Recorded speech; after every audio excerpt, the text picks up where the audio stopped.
Because 4 teams are walking into Las Vegas today, believing it is their destiny, their birthright, their obligation to be the 11th champion of the A7FL.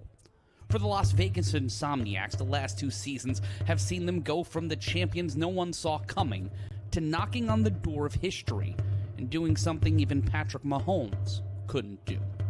For the Silk City Animals, it is building on the promise of 3 rising stars in a city built on hard work, resourcefulness, and grit. For the Trenton BIC, it's taking back what they feel has been theirs all along and finally grabbing onto what's fallen out of their grasp the last 2 seasons. And for Sickwidit, it's the coronation they've been waiting on for 3 seasons. From the outside favorite to the second option to the second guest, who will find themselves holding the hand of destiny on the road to our 11th championship game, and who will have to fold their hand after going all in. History awaits us all. It's just the winners who will write it. This is the A7FL Final Four.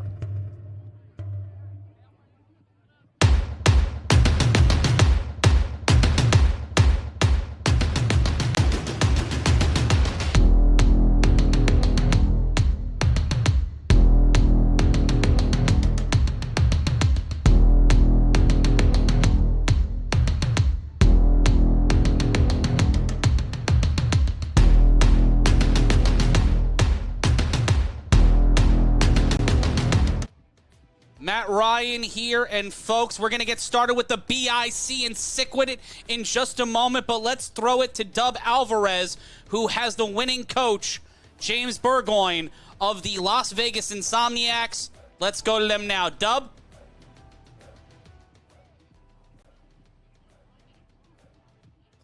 We'll wait on Dub Alvarez. They should be getting to him in just a second. There you see James Burgoyne with him. As we wait to get,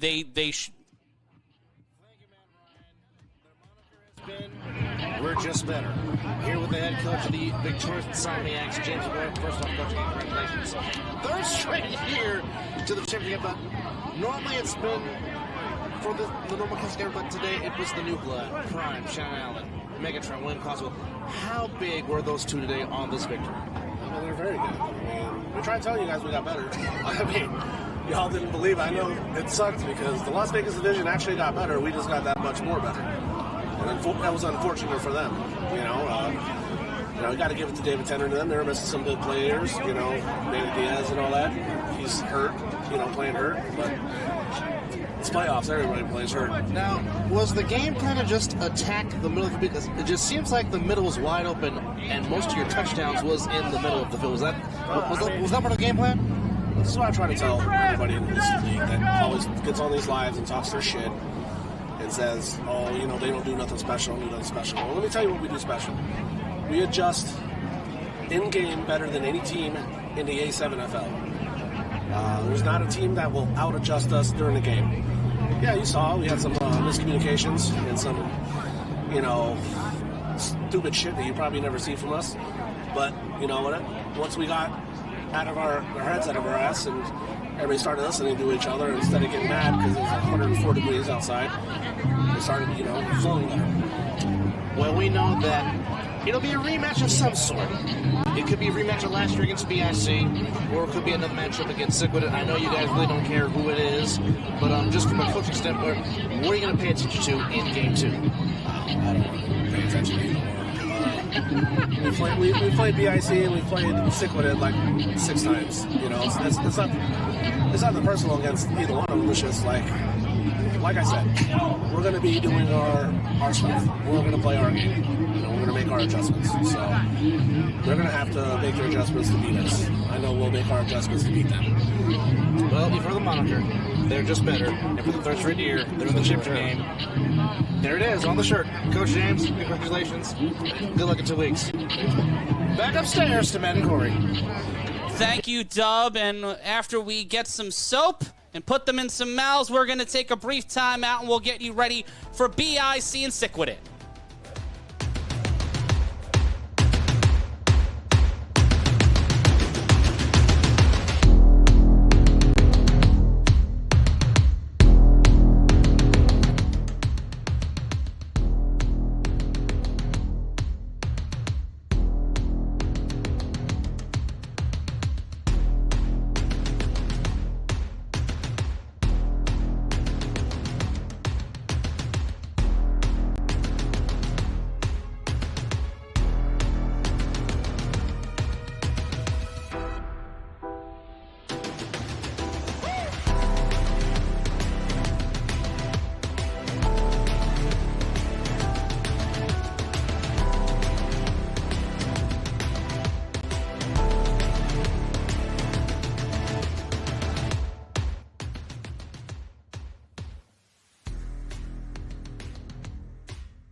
Back live with the A7FL playoffs. BIC Sickwidit. Winner go home season. Corey Hammond. This has been an intriguing matchup. We knew that the Animals and Insomniacs would be the marquee matchup, but BIC and Sickwidit have a lot of interesting matchups.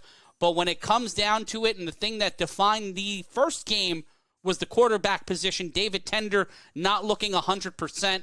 But for the BIC, they definitely have a definitive option at quarterback in Sterry Codrington. For Sickwidit, not as much.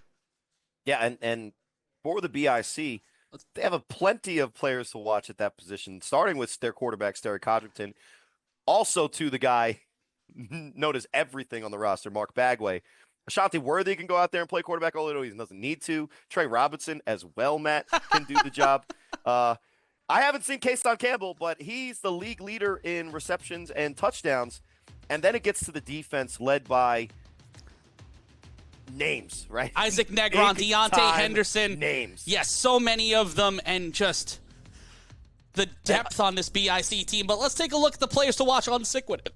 And they do have some guys that'll be interesting. And the reason they're players to watch in a lot of ways, like Darren Palmer, is they've shown this year that they can do special things.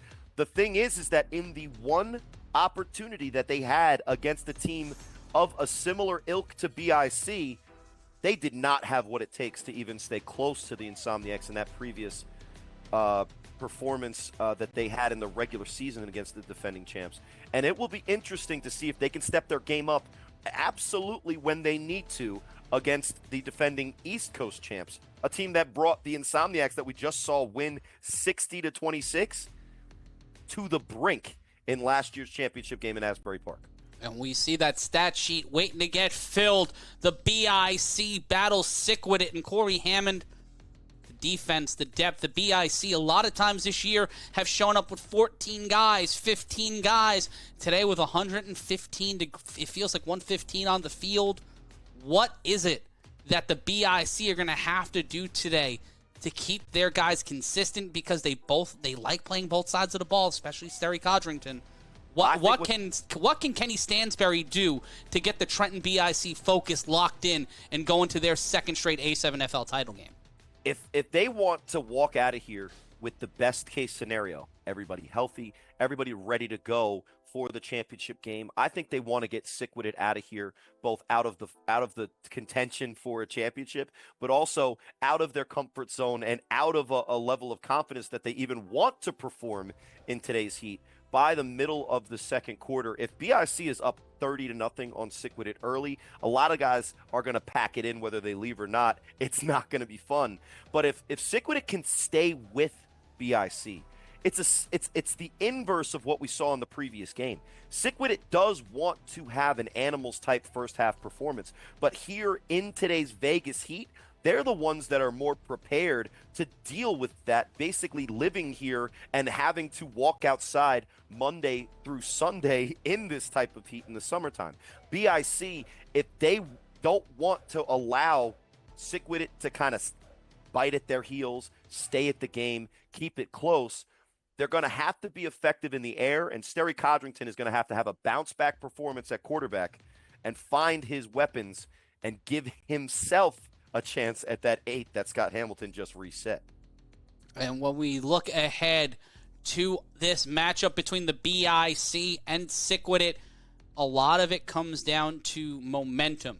The BIC had a close one against the Renegades. Sickwidit had a somewhat close one against the Stealth.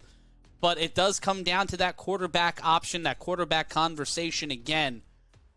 This is the biggest game that I think Canyon Stone King has played in the A7FL. If it's Iquan Corsi, if it's any of those guys, Corey, how do you handle that pressure hypothetically going up against a team that even the team that is closest to you in your division had barely got by? Yeah, well, the metaphorical pressure, these quarterbacks just need to take one play at a time and take what the defense gives them. The actual tangible, real defensive pressure from the defensive line, I think that Sickwidit would benefit from being able to establish a running game and or keeping extra guys in as blockers, because BIC's defense is pretty simple. If you line up with 3 offensive linemen, a lot of times they're going to send 4 and force your quarterback into a situation where there's an unblocked guy, and you have to account for that with either your legs or a quick throw. Personally, I am probably much more of a similar style than Canyon Stone King, who's going to have to get the ball out quickly. He is really tall, 6'7". He could probably throw over the defensive line if he has to, especially with pressure in his face. But if they go with an Iquan Corsi or a Dion Fox, those guys might have to make that extra free rusher miss with their legs, extending the play and maybe taking shots downfield. What we saw last week from Service, the quarterback for the Renegades, is he was kind of able to do both at times. But in crunch time, the turnovers are always going to kill a team. And if Sickwidit can keep it close to the end, they have to find a way to get Darren Palmer the ball consistently, because he is their biggest threat as a playmaker, and he's going to be one-on-one coverage against corners that are very good, but probably lose a 50-50 ball a lot of the time if these quarterbacks give him a shot in the air.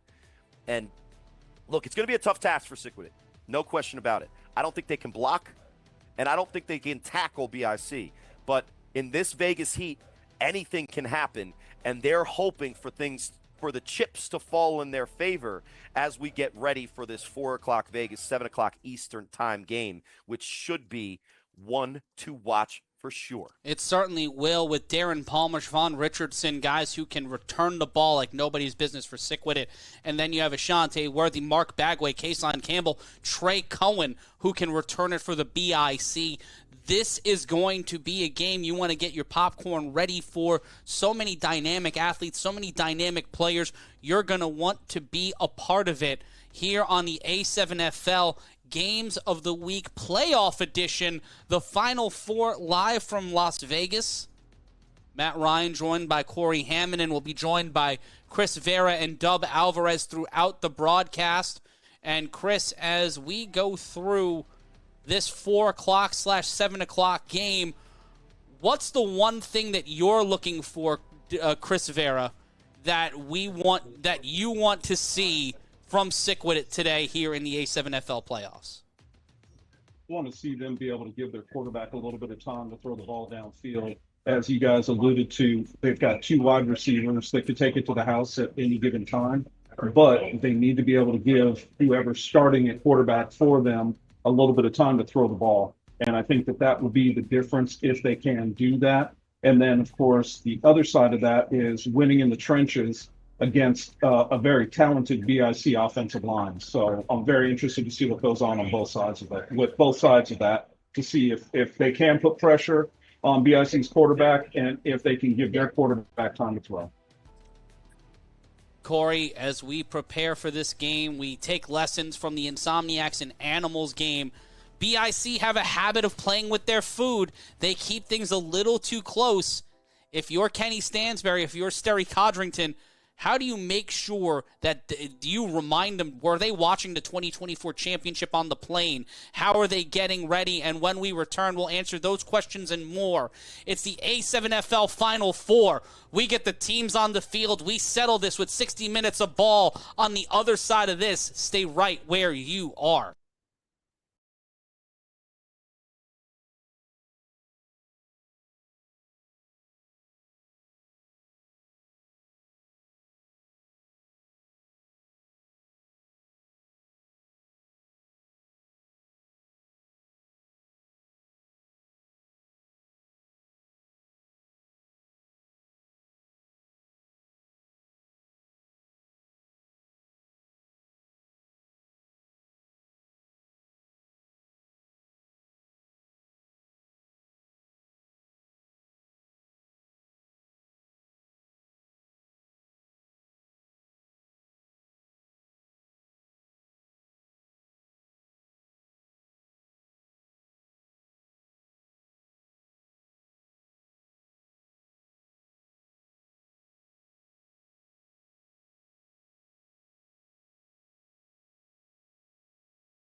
Back live with the A7FL playoffs. Teams getting ready on the field on a hot day in Las Vegas, Nevada. The field temperature has been told to feel like 115, maybe even 120 degrees. Matt Ryan joined alongside Corey Hammond and Chris Vera and Dub Alvarez out in Vegas, getting us locked in and prepared as we decide who will be the final team to play in the A7FL Championship. Will this be the first ever A7FL All Vegas Championship, or will it be a rematch of last year's iconic A7FL showdown between the BIC and the Insomniacs? The Insomniacs punched their ticket just about 20 minutes ago when they defeated the Silk City Animals by an emphatic score of 60-24. An injured and downed Silk City Animals team, Corey Hammond, were not able to keep pace with the Insomniacs. The BIC stretching, getting ready. If you are preparing people who have only watched A7FL Nevada, they've not seen the BIC before, what would you prepare them for here today as we get ready for our second game in the A7FL Final Four? Well, I'd prepare them for Ashanti Worthy, a guy that in any form of football is going to be a playmaker, and he does it from the outside. He does it in maybe unconventional ways, but he does it consistently, especially in big games. I'd also prepare them for Kason Campbell, another wide receiver for BIC, and he does it in a more traditional, polished wide receiver way. Great routes, gets separation, and has led his team in reception yards and touchdowns. I'd also prepare them. Now, if they're only watching Vegas games, they might have seen this guy a couple years ago. I would prepare them for a guy from Florida that defies explanation in Mark Bagley.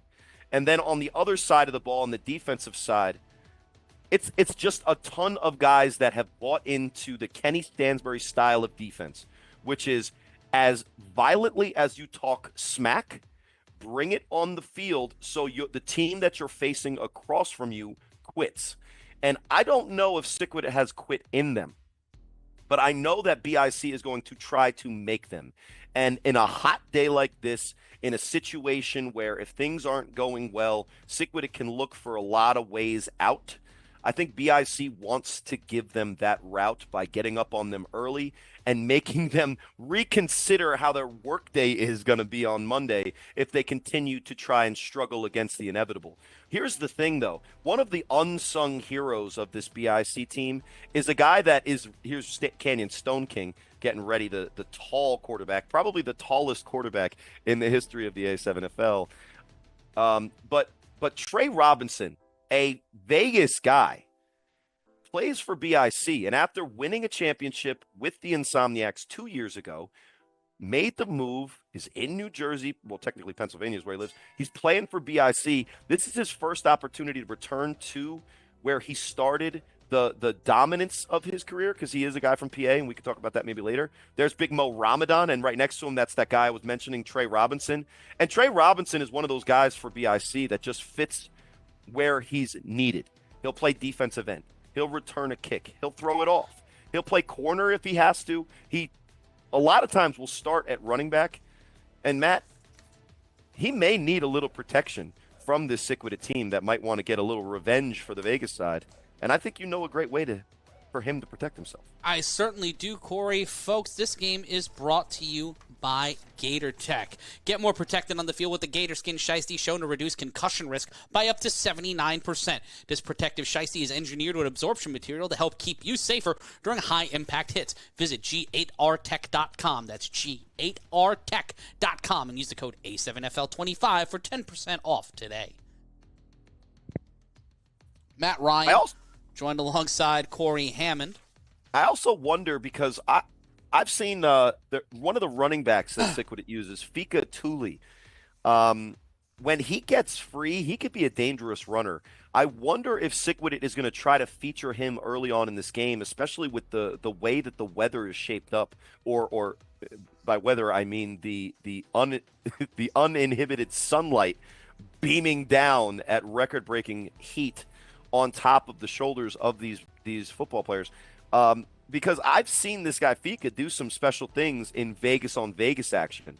It'll be interesting to see how some of the playmakers for Sickwidit match up in this dream scenario in which we get East Coast, West Coast before the championship game. And, I'm just ready to get this one started. Me and you both, Corey. These guys. Let's go through the numbers real quick. Heading into today, for Sickwidit, they've scored 45.7 points per game.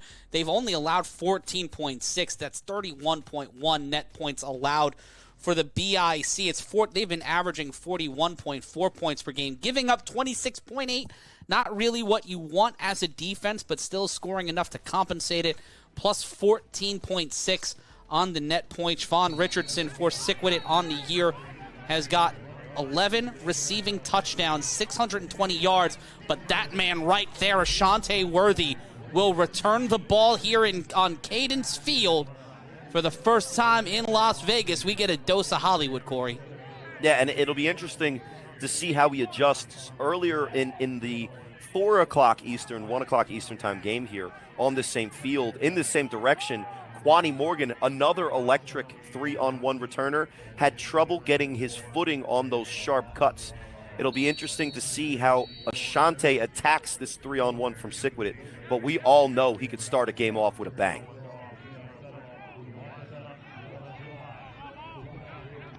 And here's the throw, Ashante Worthy.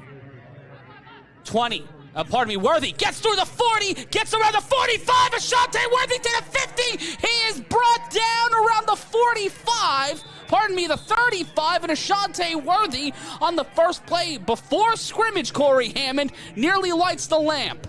And credit Southern for making the tackle, but that's that phone booth situation that Ashante Worthy finds himself week in, week out. And even in a phone booth, can't bring the man down, apparently.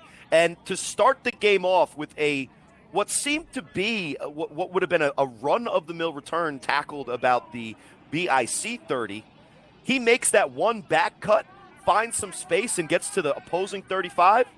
Codrington hands it off to Trey Robinson. Robinson finds his way around and will be brought down at the 20. Southern with no real attempt to wrap, no flag on the play, but it will be a first down for the BIC. Yeah, and much like the previous game, BIC, the favorite, they're coming out with a ton of confidence. Flag on the play. And a ton of bravado. Looks like they run right at, let's see what the call is. Offsetting penalties. Offsetting penalties on offense and defense. So we'll replay the down 1st and 10 from the 35. Do you run that back there, Corey, or do you try to use Kason Campbell here?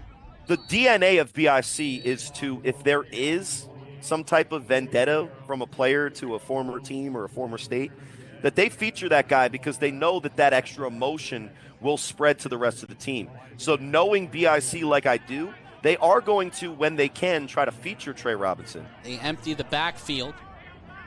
Worthy at the bottom of your screen, Kason Campbell. Flag on the play.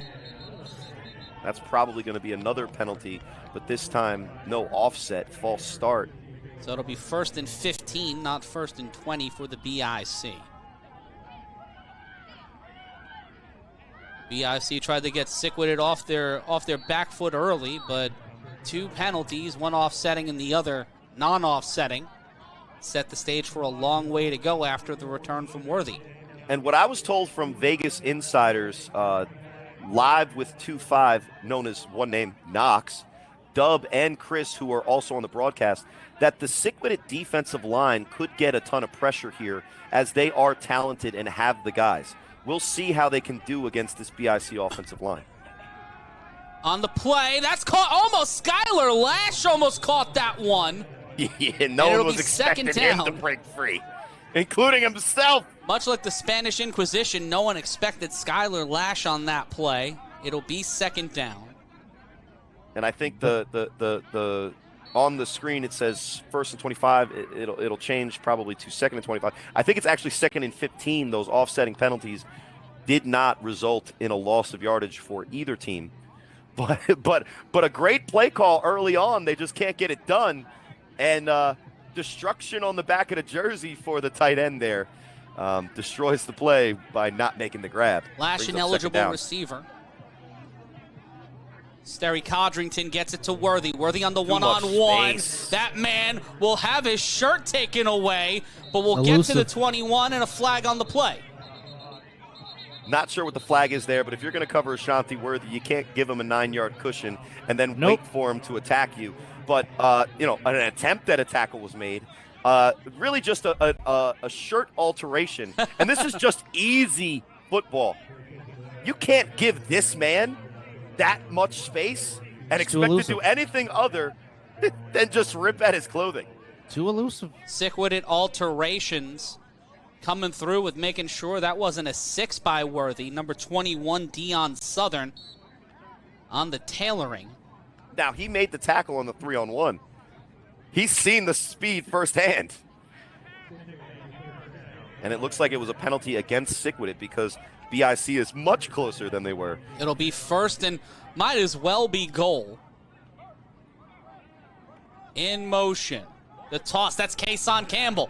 Campbell he will find himself bouncing around, knocked out of play at the 9, and it will be second down. He throws it forward, so that is a completion for Sterry Codrington. And he gets a decent amount of yards. That left edge of the defense for Sickwidit, it's not going to work if you're not going to be able to seal it. There is a cutback there, but I think that's Southern again, this time up to the task of stopping Kason Campbell before he can get into the end zone. But it'll bring up second and about 5 for BIC. Love that Jarmusch-esque shot there on the sideline. 11:41 left to go, first drive of the afternoon. Second down, they hand off to Robinson. Robinson will push, he will ply, but he will not pry his way into the end zone. He will get to the 2-yard line, and it will be third and goal. And Corey, are they playing with their food here a little bit, or are they just trying to test the jab? This is an effective drive, and they're just really getting what they're calling. They're not going for the throat, but they are getting what they want, and I think that should be a first down and a first and goal for BIC. After the 5-yard run, they stay in the huddle long after sending the 2 wide receivers out. A lot of times when they do that, the communication is between the quarterback and the running back to do a speed option. But maybe they're actually just setting up the blocking as Sterry Codrington directs the traffic here. Codrington on his own version of Record Watch today will jog this one in, slip slide, touchdown BIC. Too easy. Now, this is the danger when you're playing a BIC team with Sterry Codrington. You gotta pay attention to a potential pass play, but there's really not a man on Sickwidit's roster that I've seen that can play the defensive line position that can corral the explosive speed from the quarterback. And they go quarterback draw, seal the edge, and score an easy touchdown. 6 points on the board. BIC cruising here early with a 4.5-minute drive to start this game. But the championship points, which helped the Insomniacs kind of set an insurmountable lead against the Animals, very vital here. The BIC going for 1. Don't kick it here in the A7FL. You got to earn your points from the 5 or the 10. 1 from the 5 to throw underneath, and the big man, Bone Harris, cannot hold on to the ball.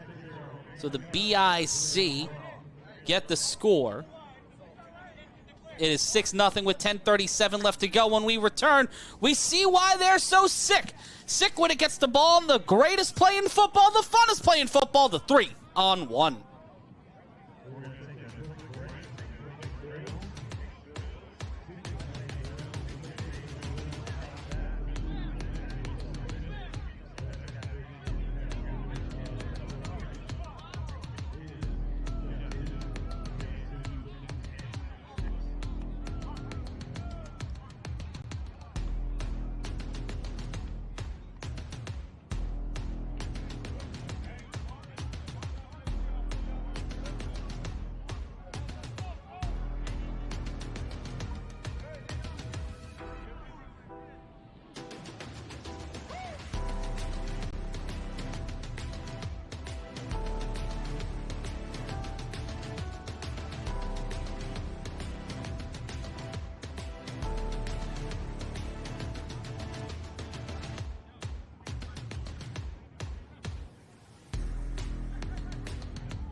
Checking you live here on the A7FL playoffs, and if you want an A7FL jersey, or if you need a jersey for your team, sign up now, scan the QR code, go to where it's always effort over excuses, tpg-sports.com.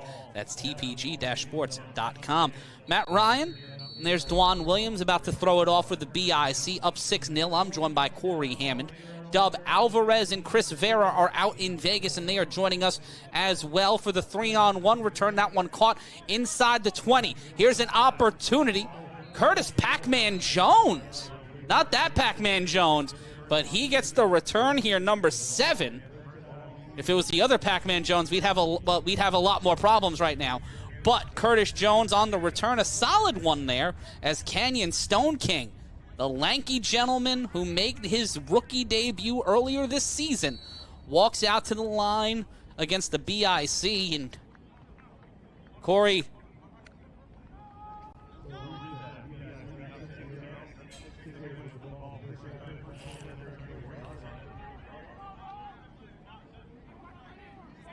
Chris Vera joining us, but he also needs to mute because he's letting us know what food he wants.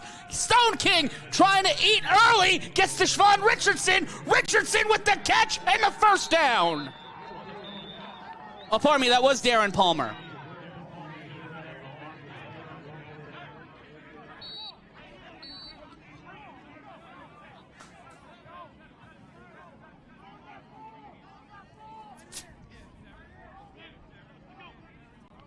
The handoff to Iquan Corsi. And Corsi will get stopped, and it will be second down. My apologies on the Palmer catch. I was entranced by the idea of a hot dog. I'm starving.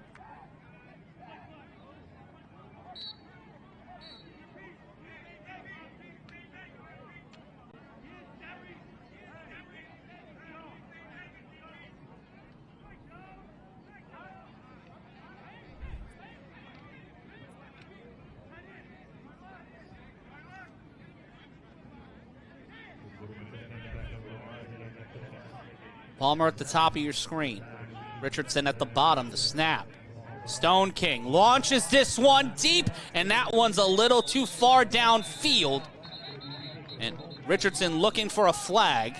I don't think that'll get there. It'll be third down.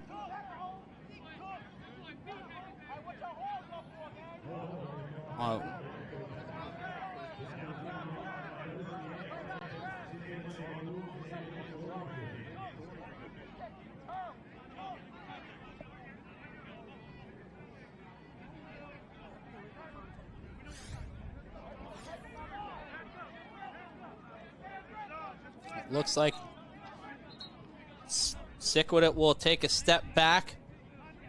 You see Mo Ramadan, a part of that BIC defense.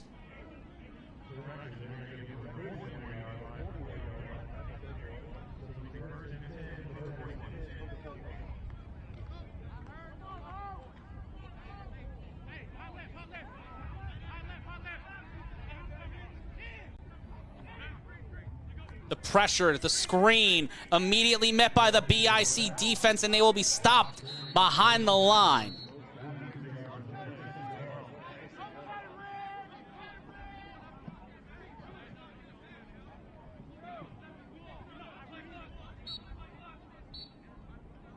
'82.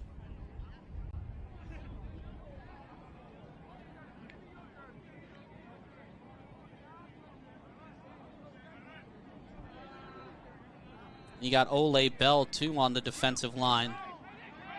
Stone King with an empty backfield, 2nd and 12, 7:31 left to go.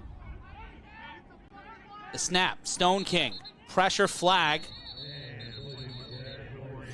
And we'll see another flag come up on the field. And the BIC defense,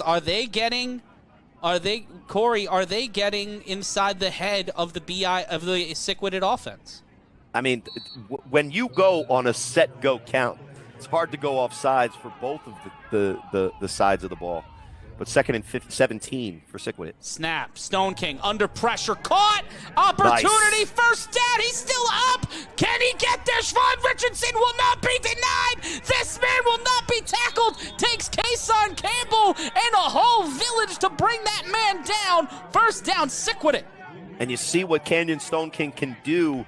The key to playing quarterback is releasing the ball with confidence on time. Now, sometimes if you have too much confidence, you're going to miss. And I don't even know if he was throwing to that receiver. But the fact is that if you release the ball before the pressure gets to you, you're going to give your wide receivers a chance. And that time, Richardson, one of the best playmakers in this Vegas division, gets his opportunity and slashes downfield for a 1st and 10. And Sickwidit is on the move. 6:13 left to go. In motion. Stone King in trouble. Handoff, and that will get a moderate gain. That one had every which way but loose going. And that one carried by number 6. That is Devin Houston. They go jet action counter, but the play develops so slowly. Stone King's lucky that the defensive line that got penetration went for him and not the mesh point of the handoff. So they're lucky to get back to the original line of scrimmage to bring up 2nd and 10. 2nd and 10. Near the 5.5-minute mark. The handoff stops, denied, stopped. They will not get the first down. They will not get the touchdown, but Houston might have gotten enough for the first. Yeah, that was a great run. And the way that it was blocked was even better. Kevin White looked like he might have clutched his calf there. He might be down. Yeah, he's slow to getting up. That's big 52.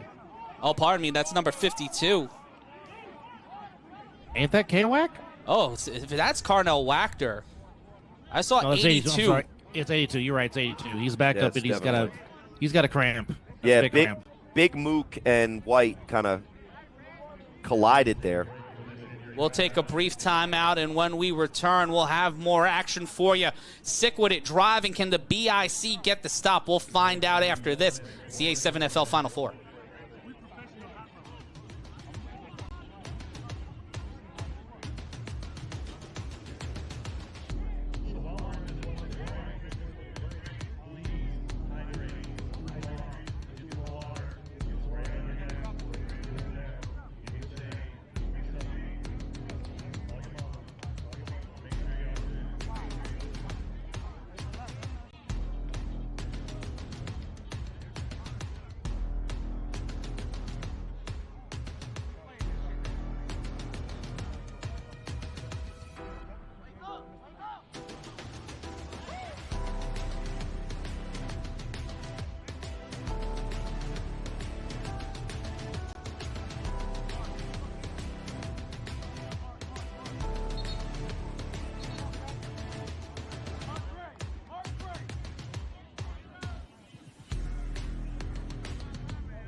Back live with the A7FL playoffs.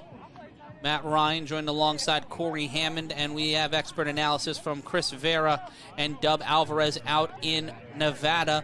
You see the mountains out behind, that massive mound of humanity, and make up the Sickwidit offensive line alongside the big bodies of the Trenton BIC defense. I saw Big Mo Ramadan instinctively said Patterson U. But 6-0 your score. Corey, right now, after Kevin White had to go, he had to leave the field because of an injury. What's your take on this Sickwidit offense? And then I'm going to throw it to Dub for his thoughts.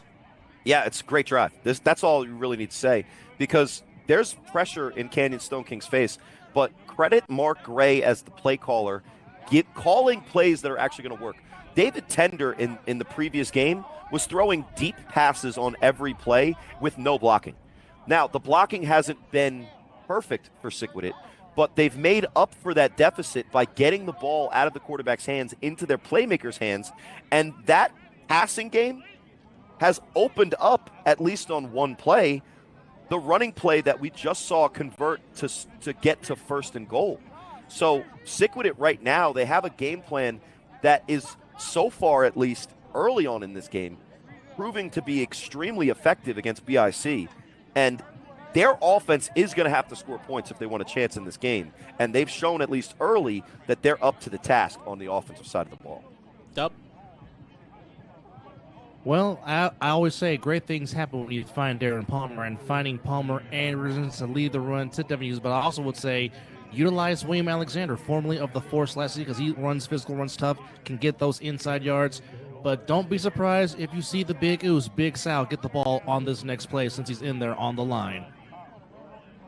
As we await for action to continue, the whistle will blow. It will be 3rd and 1. 5:16 left to go in our first quarter. Stone King hands it off, and that one will get in there. Touchdown, Sickwidit, carried in by number 24. That's Cheddar. That's William Alexander, a.k.a. Cheddar, as he spreads it on the end zone to put 6 on the board. We got a tie game. And guys, they're going for 2. And that was big for them to be able to go man up against BIC. And you look, they have everybody in the box. For them to open up that little crease and for him to fight through the arm tackle, that's going to be huge. And listen, if they're able to do this consistently throughout the game, they can use the 100-degree weather as an 8th man for Sickwidit to wear down this BIC defense. I feel like that might have to be the strategy. They're going for 2 as Dub said. Load up the bodies. Flag on the play. I think if Sickwidit really wants to be able to throw the ball, they might have to reconsider the amount of times they go play action, because the one thing about BIC's defense, if you waste time with that play action and they don't believe that it's a pass, you're just adding time that you have to hold the ball as a quarterback, which allows for their rush to get home. It's not necessarily a great look. That was offsides on the defense, by the way. Oof. So this will be a 2-point attempt from the 5. The snap. Stone King throws it, and that one out of reach for the receiver. Stumbled on that one. Was out of reach. And folks, if you want to talk about what we're seeing, if you want to be a part of the conversation, go to a7fl.com/chat. That's a7fl.com/chat. Be a part of Locker Room Chat, the official chat of the A7FL. Matt Ryan here with you alongside Dub Alvarez, Chris Vera, and Corey Hammond. And we want you to go on over to tpg-sports.com as well. Get yourself a custom jersey. Maybe get yourself a Stone King jersey. Get yourself a Siobhan Richardson jersey. You can get that and more at tpg-sports.com. I think you should get a Scott Hamilton jersey. He threw 8 touchdowns today. 8 touchdowns. That is and it should be comfortable and nice and roomy in there. You could, if you're a one of our female fans, you could wear it as like a nightgown. Deion TPG Southern Sports will be throwing it off for Sickwidit. Mr. Campbell.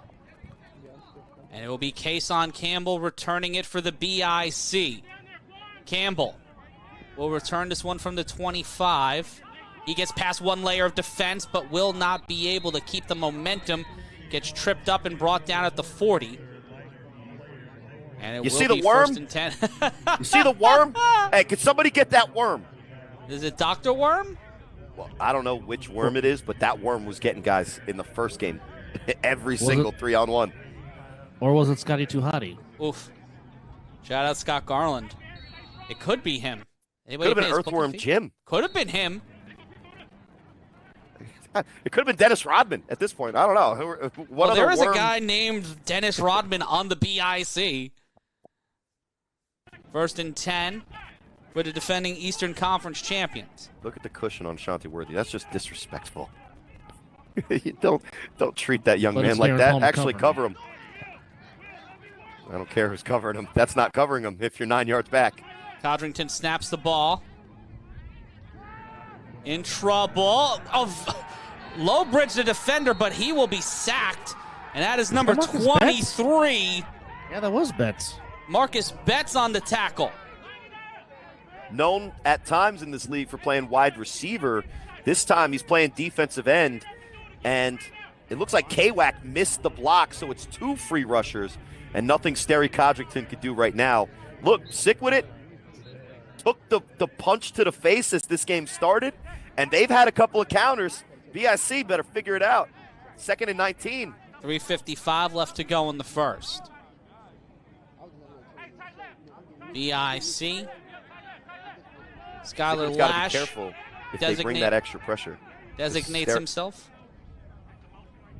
Sterry Codrington snaps. He's got time. Launches this one deep downfield. Ooh, that's dangerous. And that almost got picked off by Deion Southern, and it will be 3rd down.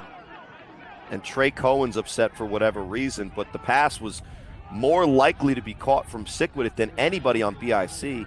There were guys underneath that were open. You know that Sterry Codrington is not shy, but to be clear, even though he has yet, knock on wood, everybody in Jersey is going to hate me for this, he's yet to throw an interception this season. Yeah. 3 times, Matt, last week. He's come close, Renegades, but yeah. 3 times I'm last not week. trying Renegades to do the defenders. thing that all announcers do. So I'm not trying to do that thing. You just did it. I'm not I trying just to. did it. Matt's better than that. Always blame quarterback. 3rd and Corey Hammond. 19. A7FL.com/. Sterry Codrington throws this one, caught. Will they be able to get the first down? That's Ashante Worthy. So they have a chance, and they will get out near the 45. Worthy will keep this moving for the BIC as he finds himself on the Sickwidit sideline. And with Sterry Codrington trailing off his back foot, he just goes to Mr. Reliable. Oh, reliable. Shanti Hollywood Worthy. Probably one of the easier routes that you can run as a receiver to get open, especially when there's an 8-yard cushion. Not an easy catch, but an even more difficult open field tackle for a guy in Darren Palmer who is not shy. He's not bad at football. It's just a really tough ask with a guy running full speed and you're kind of coming down from a deep zone. But it'll be 4th and 3, it looks like. 4th and 3. Wow, that was not enough for the first. They have to get to the 48. Codrington on the screen. That's the first down. And that one, too, for Ashante Worthy, that will get him to near the 50. And both, it's just too easy. And both sides working the clock here, Corey. Not trying to blow the scoreboard up here. I think the BIC know that they can't go for that overhand right just yet. We haven't seen too much of Trey Robinson in the backfield. Timeout called by the BIC after the gain for the first down on 4th and 3. Well, again, Ashante Worthy is such a dangerous playmaker that even on 4th and 3, he gets that 7-8 yard cushion. And really, the play is made based clearly just on the lineup of the defense. If you're going to be that far off Ashante Worthy and he only needs to get 3 yards, you might as well just zip it right over to him on the quick screen. I've kind of been, obsessed with saying that apparently today, but it has been a defensive strategy consistently being exposed by offenses that do choose to go that quick screen route. You saw the Insomniacs when they get out in front and they were blocking it. Those were the long plays from David Clark because he was dropping the deep passes. So if you're BIC and you want to keep the momentum moving, take what the defense gives you.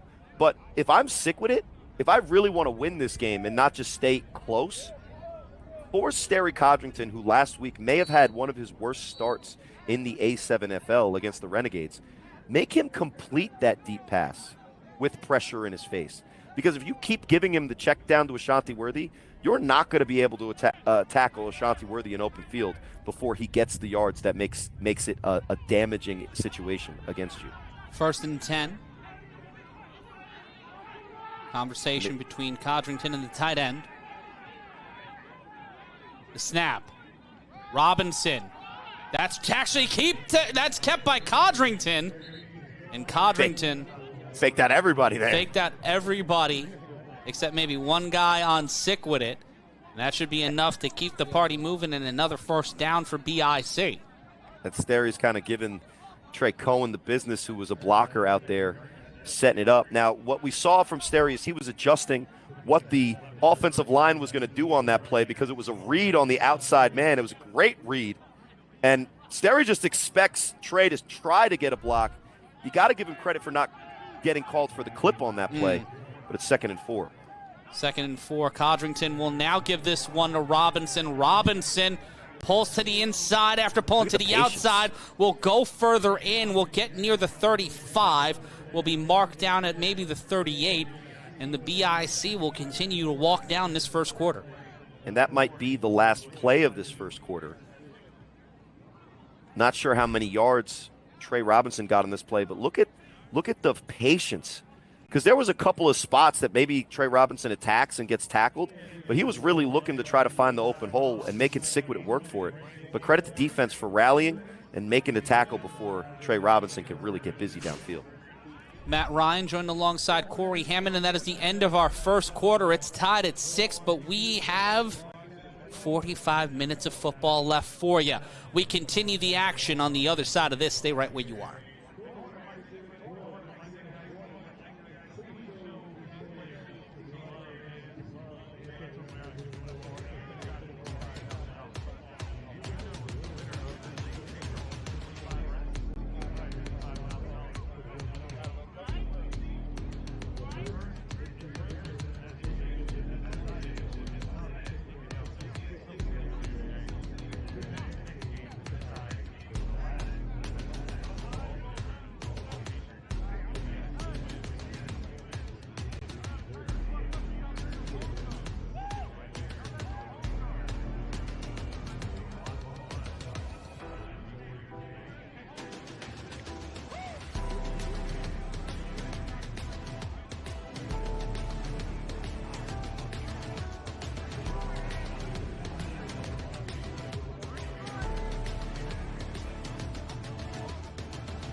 Manage waves of content and make your stuff more monetizable.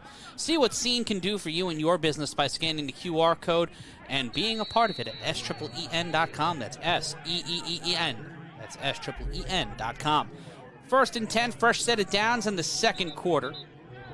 Matt Ryan joined alongside Corey Hammond, Dub Alvarez, and Chris Vera joining us from Vegas as well. The BIC with the ball, tied with Sickwidit. Well, scored on their opening drive, BIC in their second drive. In motion, the handoff. Codrington will keep it. He will launch this one downfield and out of reach of Ashante Worthy. Could not get there on first down. And Corey trying to go toe-to-toe with number 21, Deion Southern. Codrington almost got that one, and he was also looking for a flag a bit there.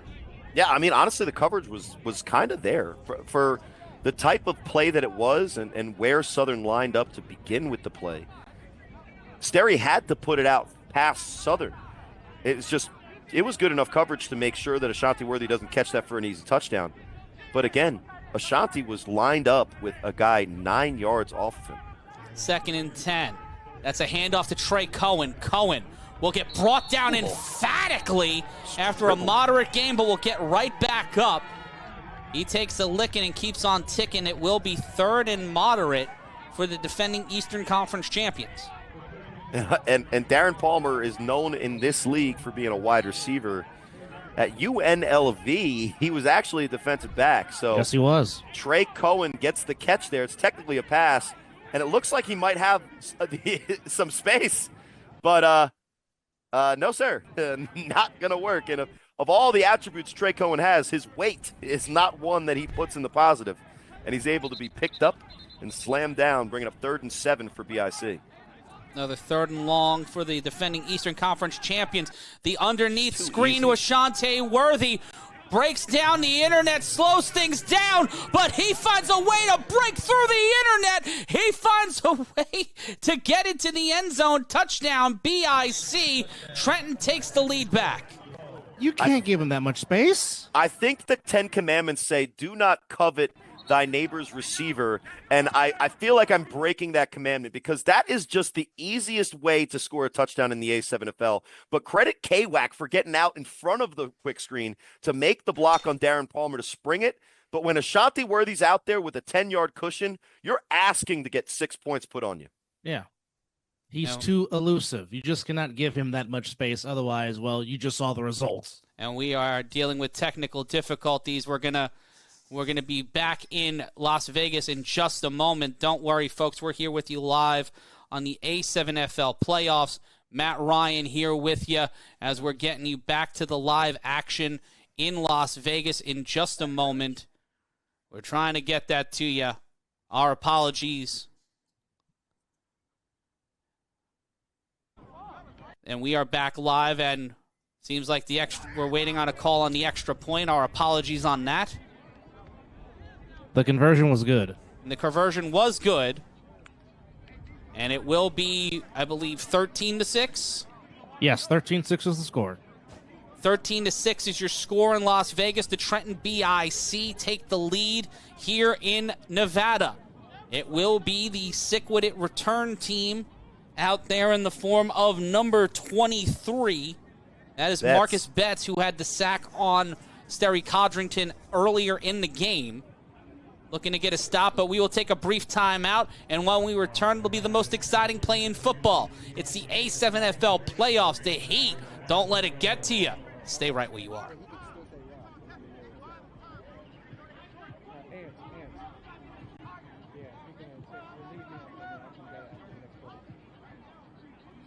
Yeah, I'm gonna come back. Mel wants us to switch every quarter. That's what actually, no, I'm gonna give it to him now.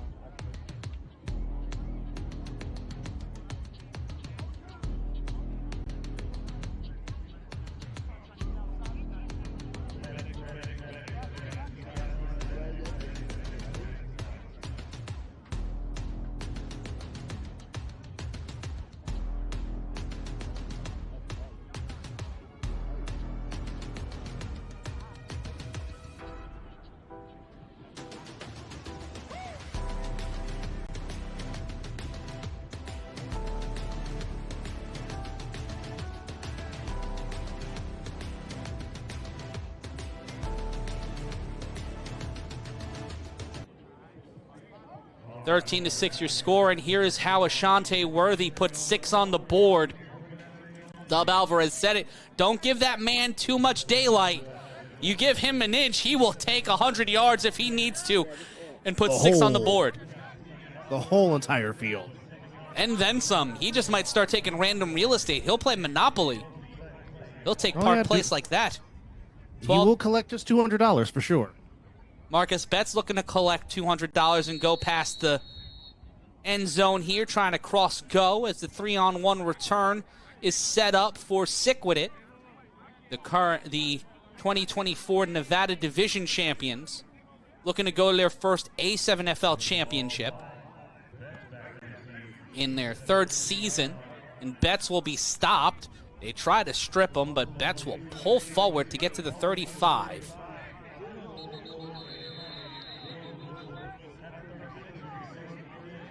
And after the Ashante Worthy touchdown, Dub, who was the one who pulled in the conversion for the BIC? It was number 13. No, it's Trey Robinson on the run then. Oh, it's Trey, okay. Yeah, Trey Rock's number 32. And the BIC defense will step out. And it looks like it'll be 3 on the line. Betts came off the field with a little limp. That's not what you want to see, especially in a game like this. Timeout called by the BIC. Their second charge timeout. With a lot of time left here in the second quarter, Corey Hammond. Not what you want to do. Burn through those timeouts, especially when you're on the road. Well, I think the timeouts in the first half, let's be honest, guys, if you remember, all of the games that we've called, how many times do you walk out of the half and you're still holding on to those 3 timeouts and they're basically useless because halftime, now they reset. If Kenny Stansbury feels like in this situation it behooves BIC to call that timeout, to get a little bit of a breather, get his guys a little bit of hydration, maybe that's what they're trying to use, because I would say that if you're ranking in order of importance, the timeouts, the second half timeouts are the most crucial. Now, maybe this does come back to bite them in the butt. They get a late drive and they run out of time. That's possible. But with 100-degree plus heat, maybe that's how they see the value of those timeouts. The snap on 3rd and 7 to throw deep downfield, and that one will not get there. It had the distance, but the receiver just couldn't get to the ball in time.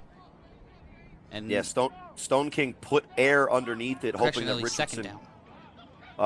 Richardson could get there. He just puts way too much on the throw. Now, he's been doing a great job of getting the ball out before the rush gets to him. The BIC actually sent Ole Bell, number 9, on a delayed blitz, so he was completely unblocked, and that's not the guy you want coming after you. But Stone King actually, some might say he's standing tall so far in this first half. He's hoping to ride a wings of a dream to an A7FL championship appearance. 13-6 your score. BIC with the slight lead. After the touchdown and the extra point, that's incomplete. And Sire Hancock on a little bit tighter coverage, forcing Stone King to kind of throw it away from the receiver. That's that same look that they used early in the first quarter to get yards, throwing it to Darren Palmer. But Stone King, after the play action, inaccurate, forcing 3rd and 10. 3rd and 10. Sickwidit. Not to say they're not used to being down, but they certainly have had momentum in their victories. The snap by Stone King on 3rd down, pressure flag thrown. Stone King throws this one, and that one is complete, but will it be enough for the first down?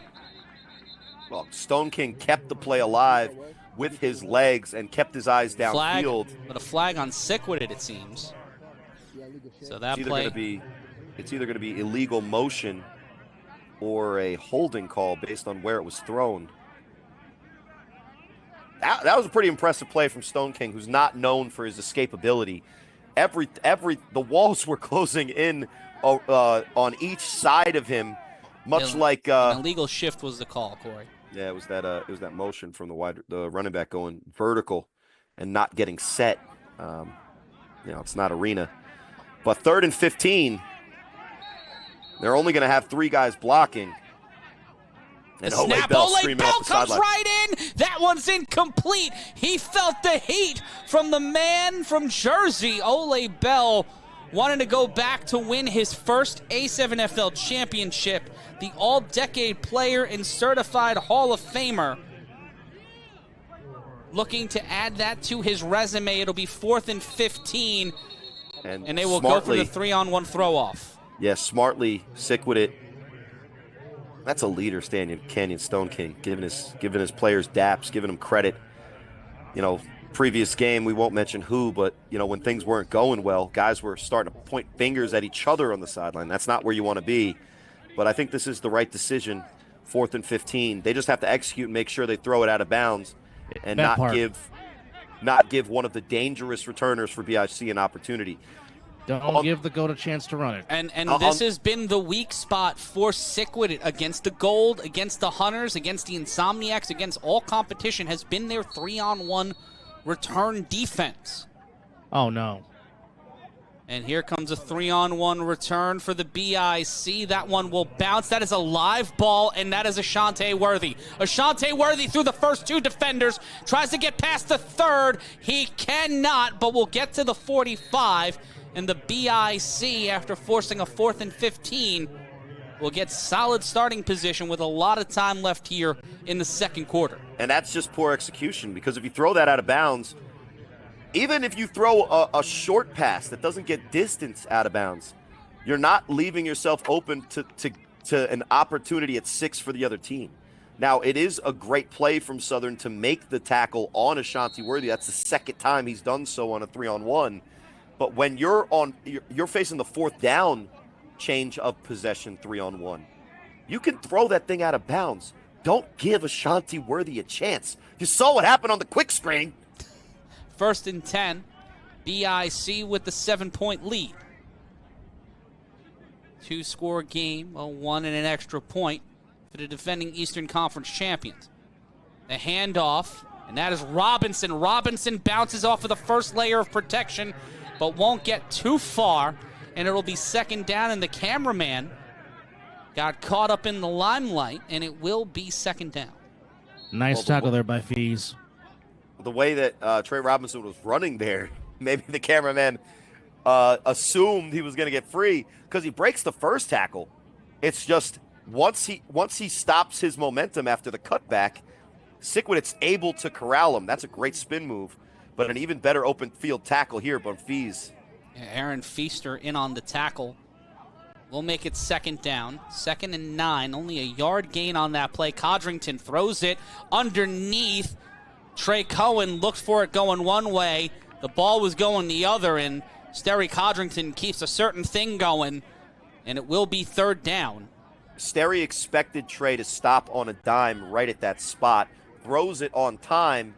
Trey goes for the slant. I'm not sure who read the play wrong because there was an opening in the inside of the field, but lucky Sterry Codrington there that the ball falls incomplete, because that miscommunication could have gave Sickwidit an opportunity to bring that one back. There was nobody that was going to get in the way of a defensive back that were to intercept that. And it brings up a 3rd and 9. 3rd and 9. Codrington hands it off to Robinson. Robinson will get the first down, and he will drive to the 45. Sickwidit trying to get the ball, but the only thing they will get is more yards from the BIC offense, and it will be 1st down. And this is the most I've seen from BIC committing to the run. And again, it might have to do with the fact that Trey Robinson is back in his former hometown of Vegas, seeing what he could do. But on 3rd and 9, to hand the ball off, you got to have huge confidence in not only the play call, but the player that you gave the ball to. And let's give Deion Southern credit. I mean, tackling Ashanti Worthy, making that open field tackle, he's not able to stop the first down.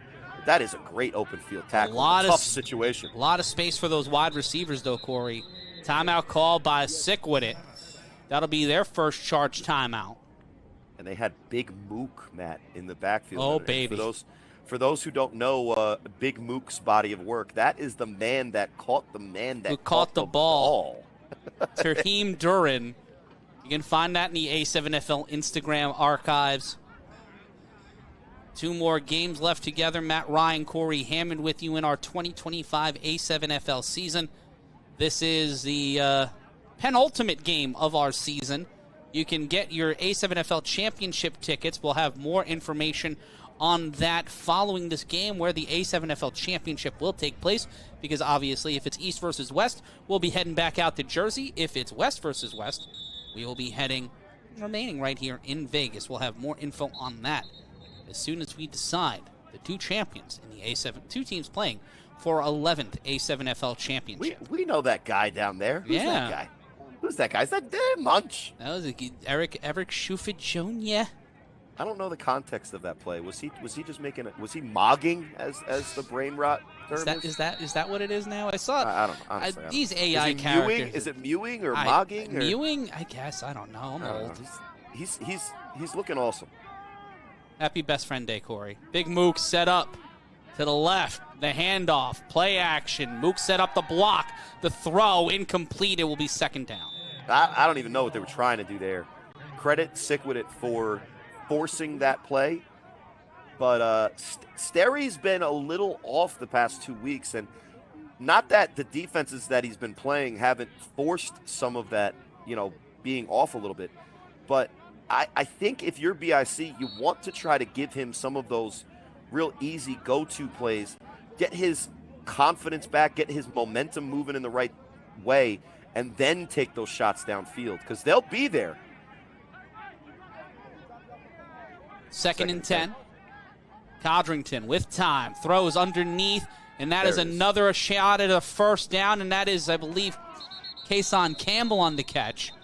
But it will be another 3rd and short for the BIC, who have been just taking their time and working out how to break down this Sickwidit defense. Yeah, and they're taking what the defense gives them, and in situations like that. There's a handoff on 3rd down. Duran will try to get the play. He pushes through, and he finds the first down. It looks like the forward progress will get him there. I mean, for a guy that has 3 digits on his jersey, you're going to have to come with more than an arm tackle to stop him before getting yardage enough for the first down. Accurate. The snap. Codrington will just carry this one. Codrington breaks the feed, and he will find himself running into the end zone. They might have ran out of play. They will not give him the touchdown. It's coming back, guys. It will be coming back. It looks like there might be a flag on the play. The elusive holding. Holding on the BIC. I think that's the first holding call of the day on the BIC. Call. The first holding call of the day, I know right? what I said, and I said it how I said it, Corey. I know. I know what you were doing. I'm not trying to be a narc. I'll be. Hey, you said it very manly. Give him credit. I don't know. Of the holding that we see on a play-in, play-out basis, I think it was on Kason Campbell. Yeah, I'm going to say there was a lot of that on both sides.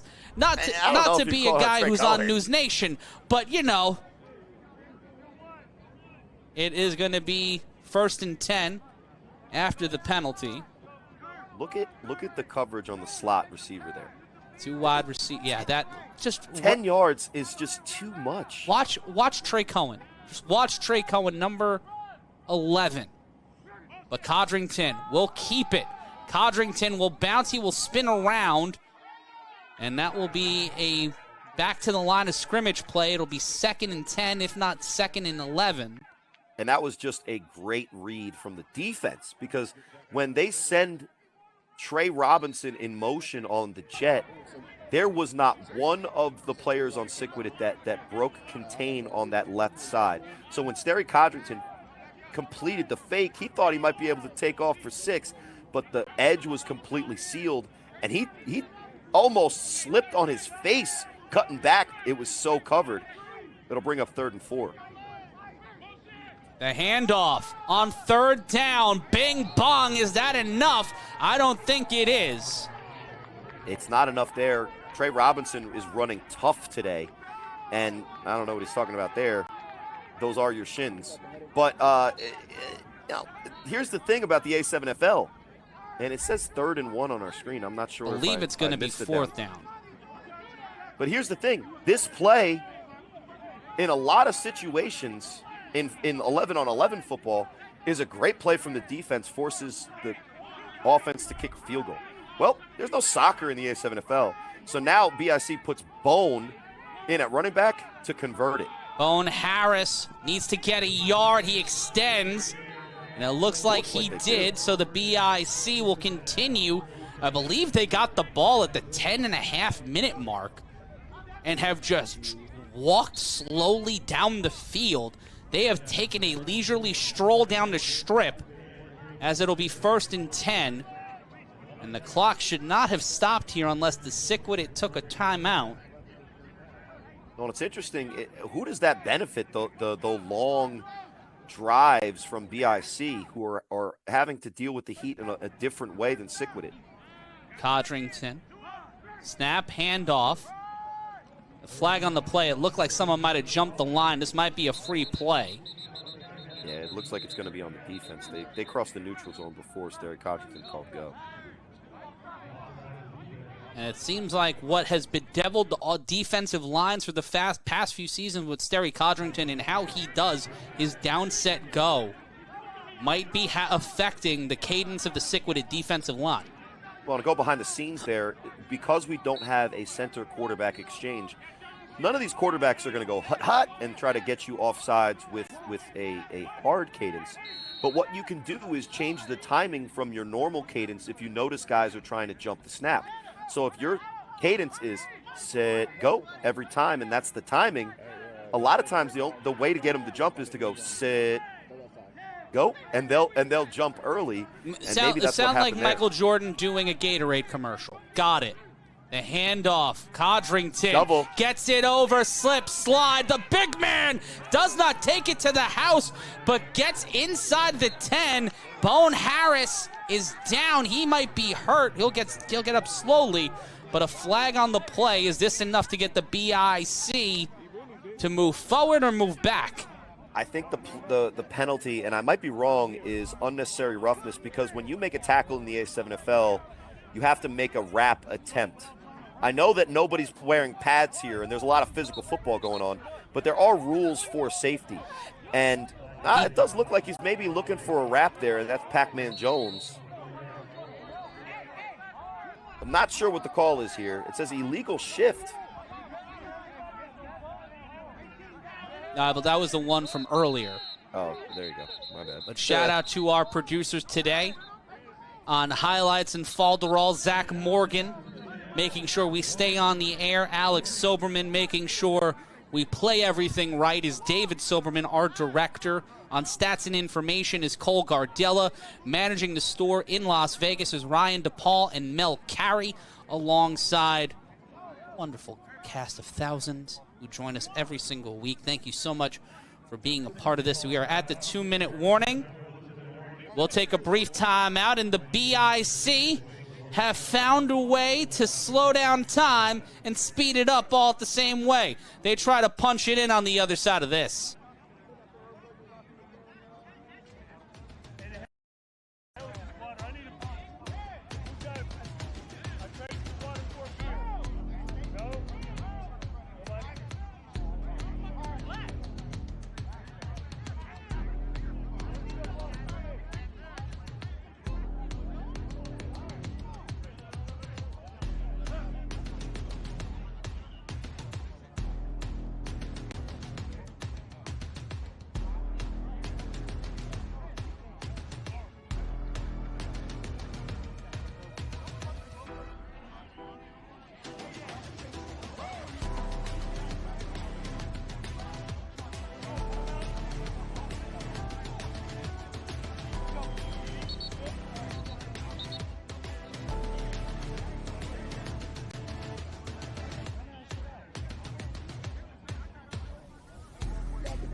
We're back here live on the A7FL Games of the Week. An injury on the field as we await word on what happened. It'll be 1st and goal.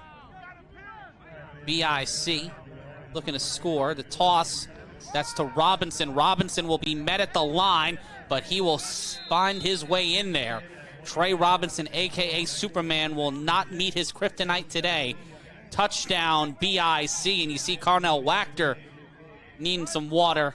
He needs some milk, and so did the Sickwidit defense. They're down 2 scores to the defending Eastern Conference champions, Corey.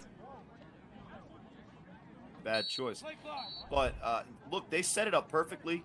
Kason Campbell, he sets the edge on Betts. The toss, you got 2-on-1 there if you're Sickwidit. But the fight of Trey Robinson just to get right past the goal line, spinning in. You got somebody very upset with the ground. I'm not sure what the ground did. And here's the extra point. Going for the extra. They cannot get that championship point. It is 19-6 with 1:55 left to play in our first half. And I feel like BIC got the ball to start this drive last year. It feels like it, but if you want to be protected on the field, use a Gator Tech Shiesty.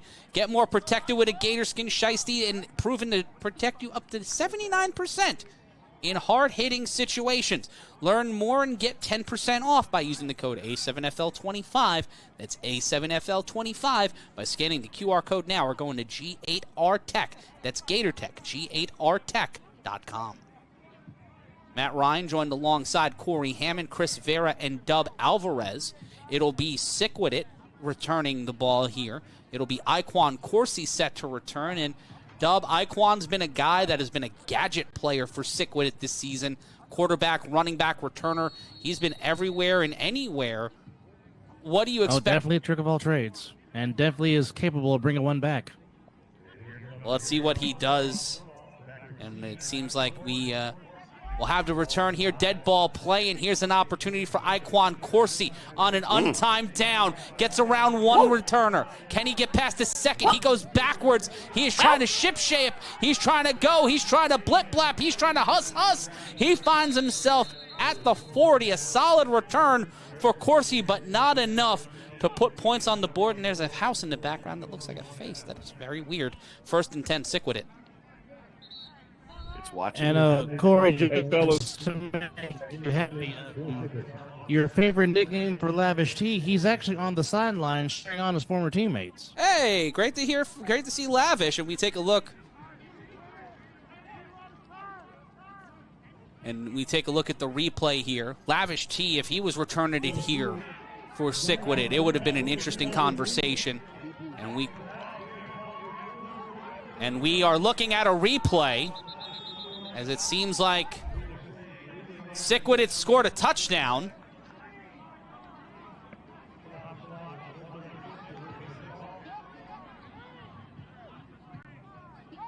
And we will be 19-12. Let's take a look at the replay. Stone King steps back, finds time on his back foot, gets it over to Darren Palmer, and at that point, Dub, it's off to the races. DP is one of the most emphatic receivers in the league, and if you give him space, you give him time, and you give him a seam, he's going to put 6 on the board real quick. Yeah, some of the surest hands in our league, led the league in touchdown receptions 2 seasons ago with 11, and now we're still trying to figure out what the decision is. Sure. There's a meeting at midfield, and the touchdown is going to stand. The touchdown's going to stand. Touchdown will will stand. Off the stand. Unsure what the play would have been reviewed for. Now, I don't know if this is how they set it up, because I think the call that they're looking for is, you see how many guys are downfield blocking, but the pass was at the line of scrimmage, so that screen that they set up, that is a design play. The reason there's so many guys downfield is because it was designed, but if you see the way that they executed it is that Darren Palmer, the guy that the screen was set up for, and brilliantly executed, by the way, by everyone involved except for the BIC defense who were supposed to tackle that young man. The rule is that if you throw the ball and the pass does not cross the line of scrimmage, it doesn't matter how far downfield those offensive linemen go. So that is Mark Gray having the opportunity to go back at BIC after going up 2 scores and designing a perfect play and well executed by everyone involved. But guess what? It's usually going to be a really good play when you design it specifically to give Darren Palmer a chance at making something special happen, and he delivers bigly, some might say. And bigly. Sickwidit gets fellas, just a heads up. I'm down here on the sidelines just double checking. There is nobody that was injured. There was someone. It was sadly, it seems like someone who was working on the support staff and or a fan might have fallen ill, and we wish them well. We hope they're okay. Never want anyone to feel ill or feel out of sorts. And that's one of those gut punch types of plays, because if you're BIC, like I said early on in this game, you kind of want to put Sickwidit away. And after having the drive that they had, only 2 minutes left, they're sitting pretty. But that is as good of a play call and design as you could possibly get. And the BIC defense right now, you could see it on their faces. That's the worst case scenario, is to allow for a 1-play touchdown. But, and now their offense has to go out there after being on the field for what seemed like 45 real-time minutes. But so does Sickwidit's defense, Corey. That's true. 96 seconds is they got a little bit more. Yeah, they got a little bit more guys though. Snap. So maybe they don't get this tired. Stone King under pressure, and they cannot get the championship points. So a lot can happen in the final 2 minutes of an A7FL half, and we're getting to see that in real time, as it's 19-12. BIC with the lead.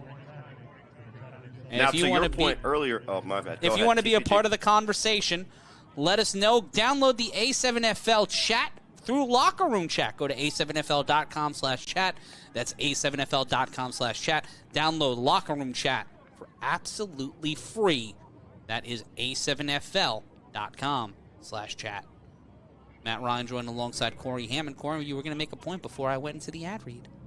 Well, to your point, yes, it's great that Sickwidit put points on the board, and to score quickly, it's scoring, right? You got to take the points, especially when it's Darren Palmer. But now with 1 minute, as opposed to what we see there, 1 minute 36 left on the clock, now you have to look at the consequences of that quick score. You get BIC, Sterry Codrington, Ashanti Worthy, and Kason Campbell a really interesting opportunity now that they have a chance to answer back the answer, which at that point, when was the original question? I forget at this point. It's time for the 3-on-1 throw-off that is caught inbounds, and that is Kason Campbell. Kason Campbell peels to the outside, gets around Corsi, changes track, tries to get around, gets a little bit of a mini hus. Campbell gets brought down at the 37, and Corsi getting a little too close. Like it's making the band and it's Dylon out in these streets, but it will be 1st and 10 for the BIC. Like you said, Matt, it's Best Friends Day, so everybody's getting real up close and personal. 96 seconds left to go in our second quarter. BIC had one timeout remaining. Sickwidit, I believe, had 2. We take a look at the return from Campbell. Still plenty of time for BIC with 96 seconds. That's nothing to them. It is, especially but the way that they've operated their offense today, they have taken their time. It'll be interesting to see what they do. 1:36 left to go in our second quarter. BIC only have 1 timeout. Sickwidit will call their second charge timeout. And we take a look again at this return from Kason Campbell. Once upon a time, one of those, hard cut husses left a non-specific Vegas player with some potential damage to their ligaments. Shout outs to the viral sensation that was, what was that, 3 years ago? That was 2022. Forced BIC. The last time the BIC played a Las Vegas team in a regular season playoff game, it was against the Vegas Force, and Sickwidit's already surpassed the Force in terms of it's 19-12. But this being on the West Coast and the BIC not having the ability to have all their guys just pull up might be a reason for that. But Corey, as we are with 96 seconds remaining in this first half, what are some takeaways you've had? We've seen the BIC just kind of taking what they want taking what they can get from the defense and turning that into 19 points. Sickwidit not able to convert on championship points, but a quick strike from Canyon Stone King.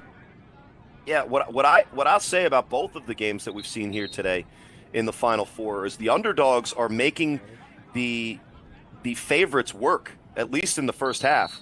And so far, credit Sickwidit, who's figured out a way to keep this game close, exactly where they probably wanted to be, but got to make a stop with 1:35.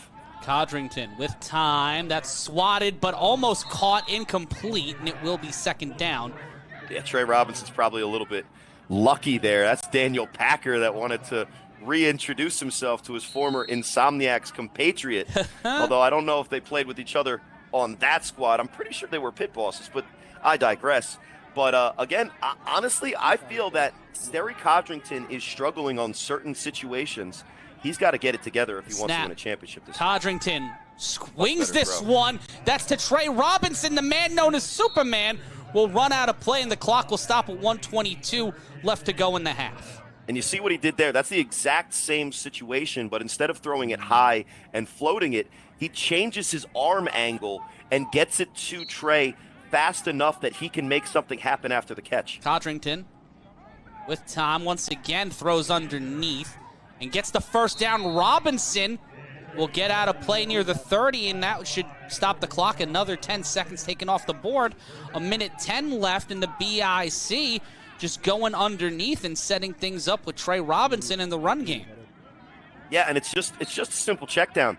And really, there's got to be, if you bring 4 in pressure, somebody's got to be accountable for the running back leaking out of the backfield. But on the last 3 plays, nobody was there. And 2 of those plays have been easy first downs for Trey Robinson catching the ball.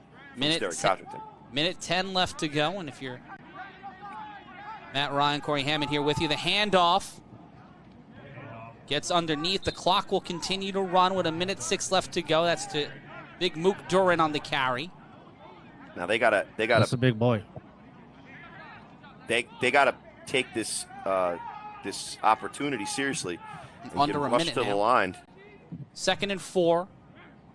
The carry. Codrington throws to the sideline. That's caught. Trey Cohen. Trey Cohen will stay upright. He is still in bounds. The clock will still run, but Cohen will get dragged to the 12.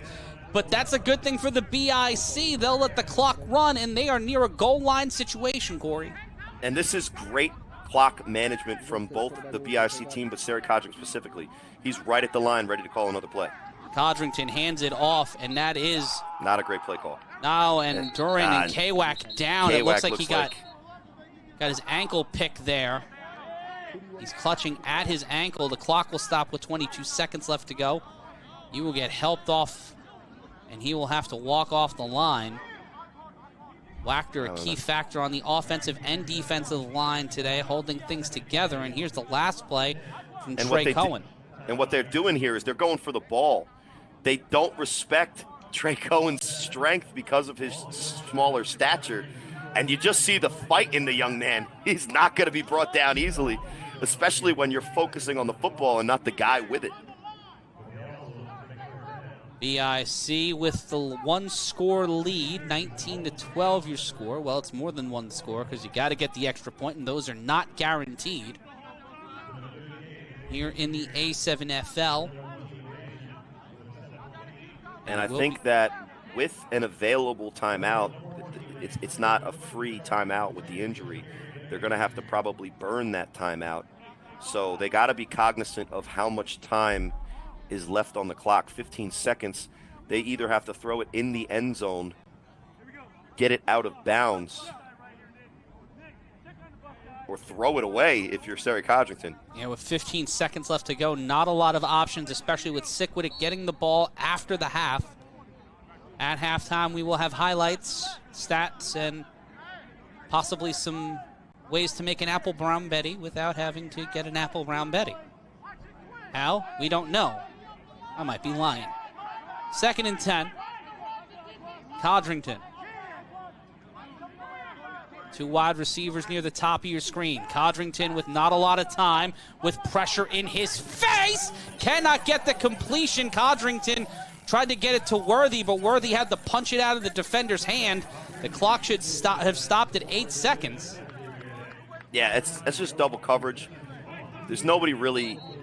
There's no sense in even really calling a play with a play action if there's really no reason to assume that it could be a run play.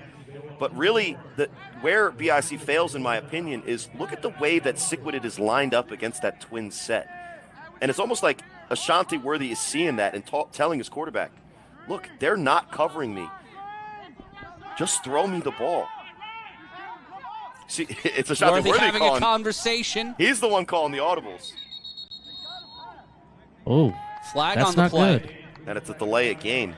And you can see the weather pulling that up. It's 102 right now. The extreme heat warning will run until 10 a.m. tomorrow. Overnight in the darkness. Drink your fluids, boys. It reminds me of that raccoon and bullhead, gentlemen. Oh, my goodness. That raccoon baseball. could survive anything. It was 137 outside, and it just kind of stared at us at 1 o'clock in the morning. Well, I'm not going to say who, but a lot of us ran. I wanted to make friends. Yeah, I see a raccoon in the dead of the night just mean-mugging me in a place I don't know. I'm getting out of here. I'm looking for a high five. They got thumbs. Codrington throws to the end zone. Can't get it. Couldn't hold on to it. So it will be 4th down. And there seems to be time on the clock or not. I'm not sure. 1 second left. It looks like there's still one opportunity for BIC. Now, that is as good of an opportunity as you're going to get in the situation they were in.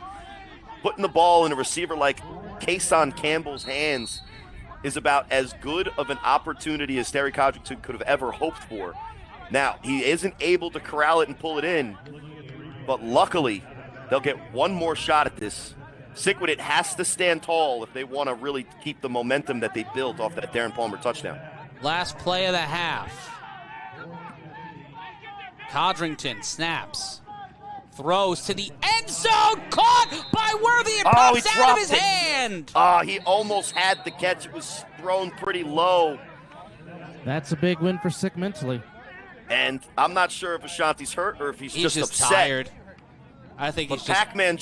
Pac-Man Jones made sure that was an incompletion in the half.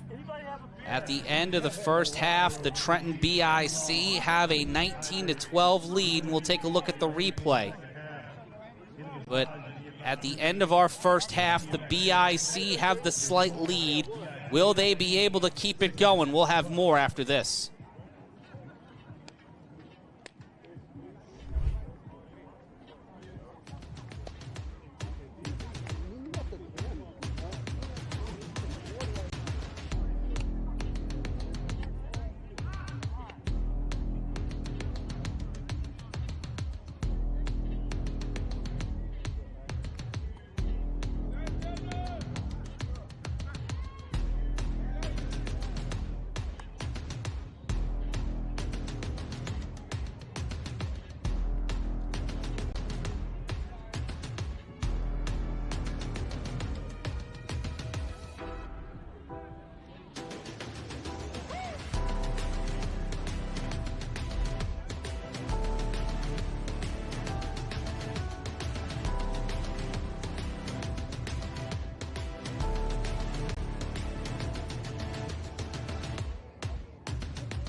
Back here live with the A7FL playoffs. Matt Ryan here with Corey Hammond, Chris Vera, and Dub Alvarez. This is how we started things off with Ashante Worthy and one hell of a 3-on-1 return. Do you expect anything less from one of the most dynamic returners in football? Like, come on. Come on here. But with the BIC, they got the ball first, and Trey Robinson and Ashante Worthy have been the marquee players so far, Dub, for this BIC team.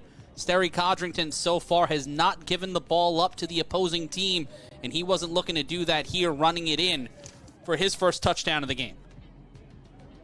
The very versatileness that is one Terry Codrington, showing why he's been a multiple-time MVP. Not able to get the championship points. Those are going to be crucial in this game. It's 19-12. Those extra points are going to add up. Canyon Stone King to Darren Palmer. That has been the connection so far today for Sickwidit. This has been the consistent connection for them, and Stone King, despite having to face one hell of a pressure, has been able to find his guys and make stuff happen and just allow his receivers to create yards after the catch. This is just paint by numbers, Corey, for Sickwidit.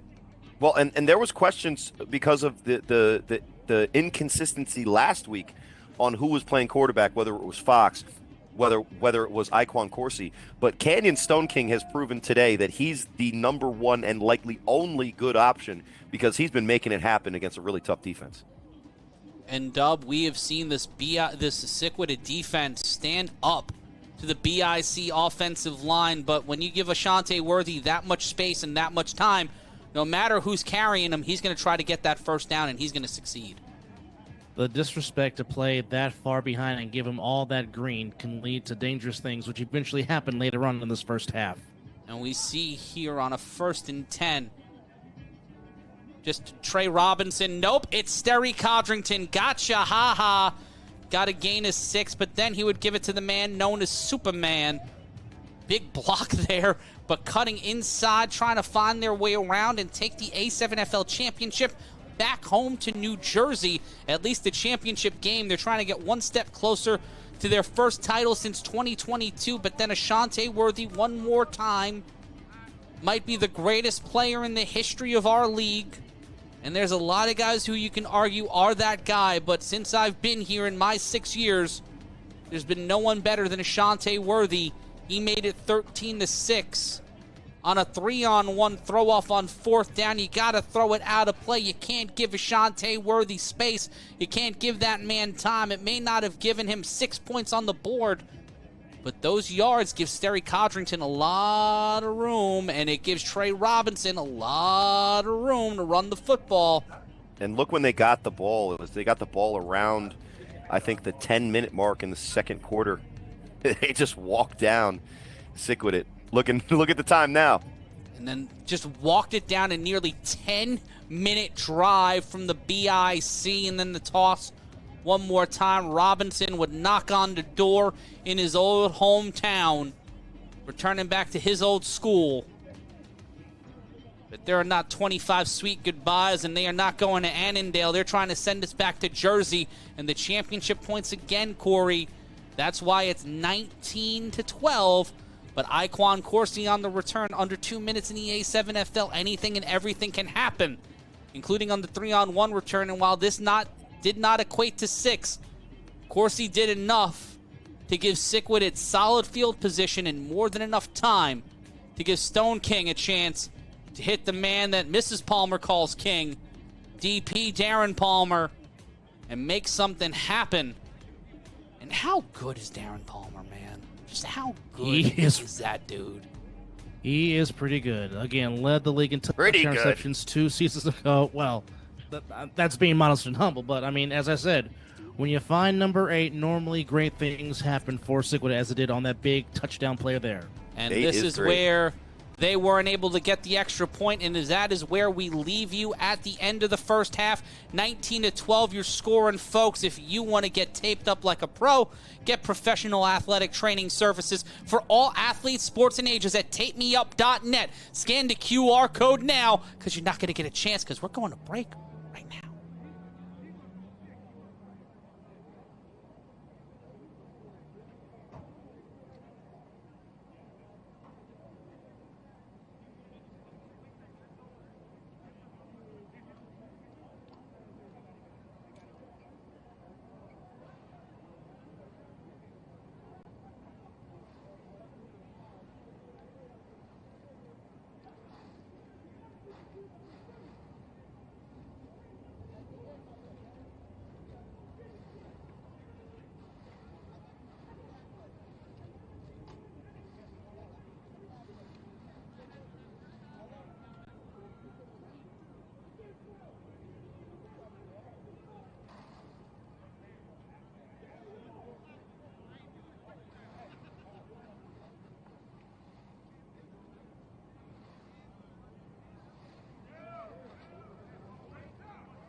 Back live as you get a lovely look at the Nevada desert. Take a look at that. Just the beautiful scenery. Who doesn't want that just to look at? The 105-degree heat, I wouldn't want to deal with. But just the view as it's 19 to 12. We're coming right around that ridge, you can see the Tuscan Raiders. Ooh. Actually, you can't. Actually, you can see the practice facility. Actually, it's not that far from here. Well, he was making a Star Wars reference, but yes, Allegiant Field just a mere stone's throw away, as we are at Pinecrest Cadence Field on a warm day, to put it mildly. But we take a look at the stats. But before that, folks, the A7FL is expanding. That's right. If you are a fan of women's football, or are you a coach in women's football, or are you a women's football player, scan the QR code now for your information.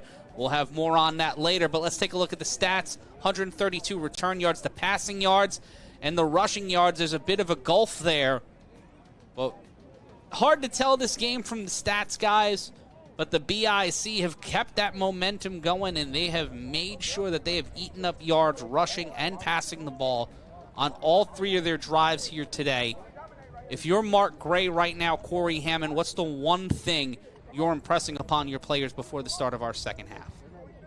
Well, in a situation like this, Sickwidit might, because they came in as an underdog and maybe a heavy underdog in some people's opinion, if you go into halftime 19-12, you first start, it's almost like you do the compliment sandwich but take the top bread off.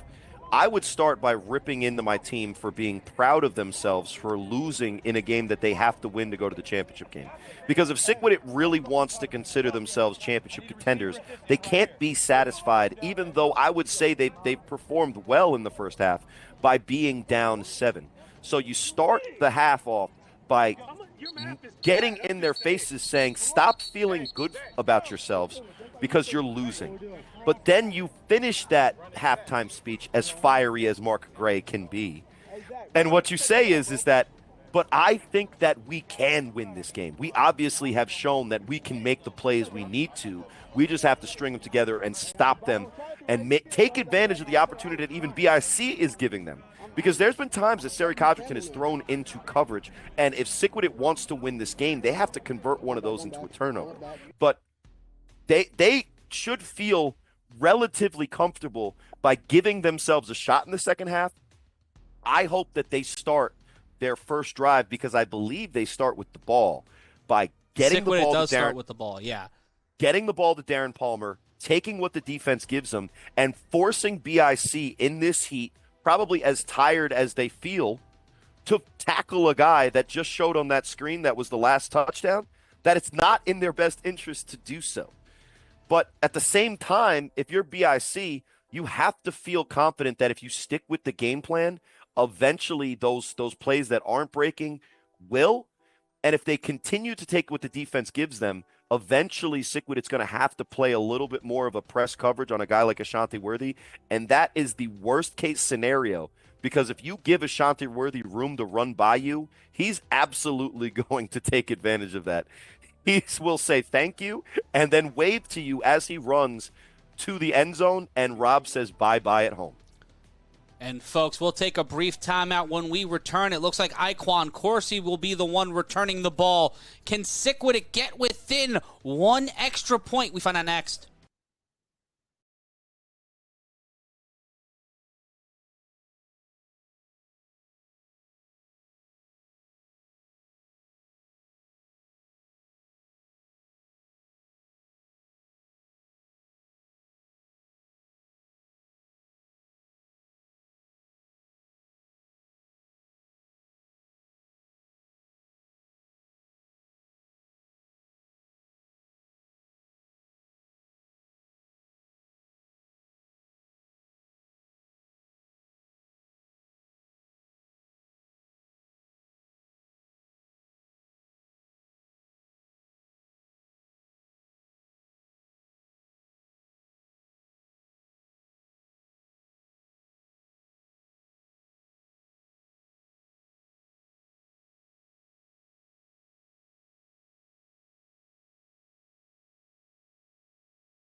Second halftime here for the A7FL playoffs, and if you want to manage your content and you want to monetize what you've got going on, scan the QR code now or go to SEEN.com. That's SEEN.com and support Scene and see what it does for us at A7FL.tv. Matt Ryan joined alongside Corey Hammond, Chris Vera, and Dub Alvarez. Also joining us live from Vegas. Dwan Williams will throw things off for the Trenton BIC, up 19-12, as it will be Iquan Corsi returning the ball near the sideline for Sickwidit. Corsi will be met by Williams. He finds a way away from him, but they will stop it near the 30 as we snap zoom ourselves into a 1st and 10. Yeah, Corsi's got what some might say a little blip-blap to his game. Some might even say a little huss-huss to his game. Shout out to LJ and Rob. But credit the BIC coverage team. Credit all the coverage teams today. Insomniacs, Animals somehow stopped Danye Lyons from scoring. And here's De'Aaron Fox. I don't know if I like this move. Fox in for Stone King, which is a choice. It will be 1st and 10. The clock will start to run here in Vegas. Fox in trouble. Fox brought down. And there is the BIC defense. Mo Ramadan, Ole, Bell and company getting the stop. And it will be 2nd down. All right. And locker room chat, a7fl.com/chat. Hate on me, sure. But great decision from Mark Gray, going with the guy who's actually able to do it to the guy that has the potential to do something special. We saw potential right there. The snap pressure, Fox throws underneath. That gets it to number 7, but he is met by Ashante Worthy. And that was Curtis Jones Jr. on the catch. And another potentially great play from De'Aaron Fox. And Fox trying to keep the momentum going here after getting tackled. Well, and he's almost set up to fail here because what they're assuming is that he has the ability with his legs to make up for the extra rusher because they're only blocking with 2. That's just putting him in a position to fail, and he's going to on 3rd down. The snap in trouble, thrown underneath, and that is off the hands, and that was 3rd down. It'll be 4th down for Sickwidit. Great drive from Sickwidit. You take out the quarterback that's making stuff happen, that knows how to at least give his team a chance. You put in a quarterback that hasn't been with you all year, has only shown potential in the A7FL, and has never really had a measure of success that you could write home about. And then it'll bring up 4th down, and now it's 4th and 12. And I guess if they even go for it, why would they put back in the quarterback that has thrown 2 touchdowns already for them? That wouldn't really make sense to me, Matt, especially if you wanted to win. And it looks like they will throw it off here on 4th and 12. A interesting choice here from Sickwidit to go with Fox to start off the 2nd half. Dub, has this been a common theme where they have alternated quarterbacks at the half? Because we've seen the Watchmen in the past alternate on drives. But is this a situation where they are giving Fox the 2nd half in what could be the most important game of their season, if not in the history of the club? Well, I don't know why he would go to because, I mean, like I said, it's not like Stone King has not led them to scores. I mean, he's led them on 2 scoring drives. I don't know if this was to give Sick a spark, not saying that they needed one, but it's quite confusing, the decision by Coach Mark. Now, he's trying something, right? He's trying something, Matt and Dub. And I understand that sometimes as an offensive coordinator, as a head coach, you want to try something. Maybe he thought he could get away with some of the things that they were doing. The problem is that not only did he put in a guy who is fresh off the sideline with no rhythm, very little time with this team because he was a late addition at the end of the season, but just to be clear, even if it was Canyon Stone King back there with only 2 offensive linemen, you're putting your quarterback against 3 rushers from BIC, forcing him to either throw the ball too quickly to actually have anything effective happen, or now you got to run away from one of these guys who's really looking to put you down. But it's 1st and 10 for BIC anyway. Codrington gets it over to Ashante Worthy. Worthy finds his way through a pile of defenders, but will only get 9 on the play. Like, oh yeah, just 9 yards, but it will be 2nd and 1.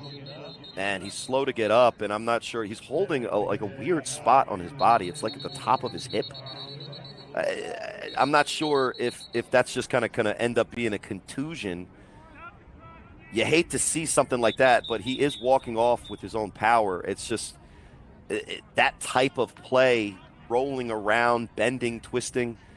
You almost hope that it's nothing more serious than just a hard hit. Yeah. Credit the Vegas staff today, because as soon as a guy needs anybody, that trainer has run full speed onto the field. Let's see what happened. Yeah, they have been Johnny on the spot, and we said it before. We'll say it again. Thank you so much to Derek Duncan and the amazing staff at A7FL Nevada for treating all the players well, no matter of the division, as we are on the road to the A7FL Championship. 19-12 your score. BIC looking to send us back east to play the Insomniacs. The handoff, that's Trey Robinson. Robinson bounces off a one-man, wants to keep it going, will get stopped at the initial point of contact, but bounced off of, I believe, number 24, William Alexander, and that will be another 1st and 10 for the BIC. Trey Robinson's holding his lower back. Listen, when it's 100-something degrees and you show an iPhone that says there's a weather warning until 10 a.m. the next day, there's a lot that goes on as far as the biochemistry inside your body. But, Trey Robinson is not. He chose violence today, guys. Yeah. He's running into bodies. He's cutting back to find bodies. Well, that's what we've seen in these games where the BIC aren't fully staffed. Trey's been taking the forefront and the brunt of a lot of this. Codrington on his bicycle will use his offensive lineman to get him to the 25. He'll run out of play. And another first down for Codrington as the BIC seem to have found their rhythm here as the sun nears its peak in the desert. And I'm not sure if this is exactly what I'm reading, but you can kind of see the body language of Sickwidit after the offensive opportunity that it had to start the drive was such a failure. Now they're in a tough spot because the momentum is quickly shifting into BIC's favor. And if BIC has momentum, the better roster, and the better playmakers, there's not much Sickwidit can do, especially when they're rushing defensive linemen that are that big. They're not going to be able to catch Codrington when he starts to scramble. 1st and 10, and that is kept by Robinson. That's Big Mook. And Mook will move the ball, and that will be a moderate gain for Duran. Oh, correct me, that was Bone Harris. I saw the one and the wide frame, and I was like, I'm rolling the dice. Well, it's almost like in the previous game that Carswell and Allen had the same basic silhouette from this distance. But Bone, some might not be familiar with Bone's game. That's a man that you could throw a fade to and he'll head top you at 300 pounds. Former Baltimore, I believe he won a championship with the Gators in 2018. Codrington to the sideline.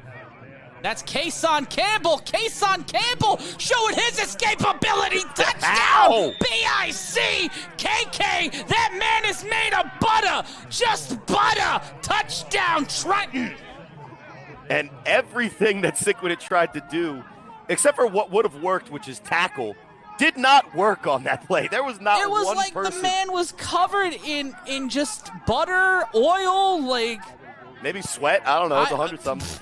But if you're going to use your fingertips to make a tackle, Nevada defenders, and this goes for a lot of the people in your division, it's not going to work out, especially on a guy like Kason Campbell, that it has a nose for the end zone. 1 arm tackle, 2 arm tackles.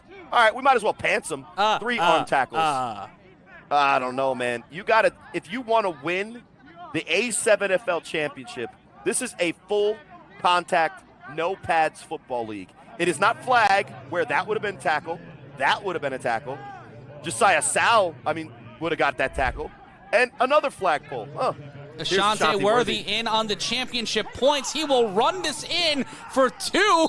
He will get carried by Cardell Wachter. Hits him with the love lift us up where we belong. 2 for BIC. 25-12. 9:26 left to go in the third. Matt Ryan running alongside Corey Hammond. We'll take a brief timeout, but look at Ashante Worthy trying to prove that he is the MVP of this league. He is trying to prove he's the GOAT. We'll have more action after this. Tackle that flag. Nothing pulled the flag.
Much like taking the same A train twice, Sickwidit find themselves not where they want to be yet, as they are down 27-12 to the Trenton BIC, and it'll be Siobhan Richardson returning it for, that's Siobhan Richardson returning it for Sickwidit.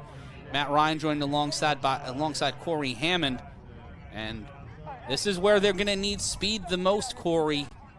It used to be the bread and butter for Sickwidit was when Lavish T was returning the ball for Sickwidit, we would see them break the world every single week. But now, with their backs against the wall, they need their young stud receiver to not drop the ball as it went out of bounds.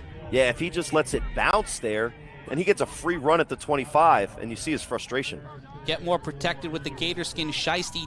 Scan the QR code now and use the code A7FL25. That's A7FL25 to get the Gator Skin Shiesty. That's the Gator Tech Shiesty. Go to GatorTech.com. That's GatorTech.com. Shown to reduce concussion risk by up to 79%. First and 10 for Sickwidit. Stone King comes back in for Vegas.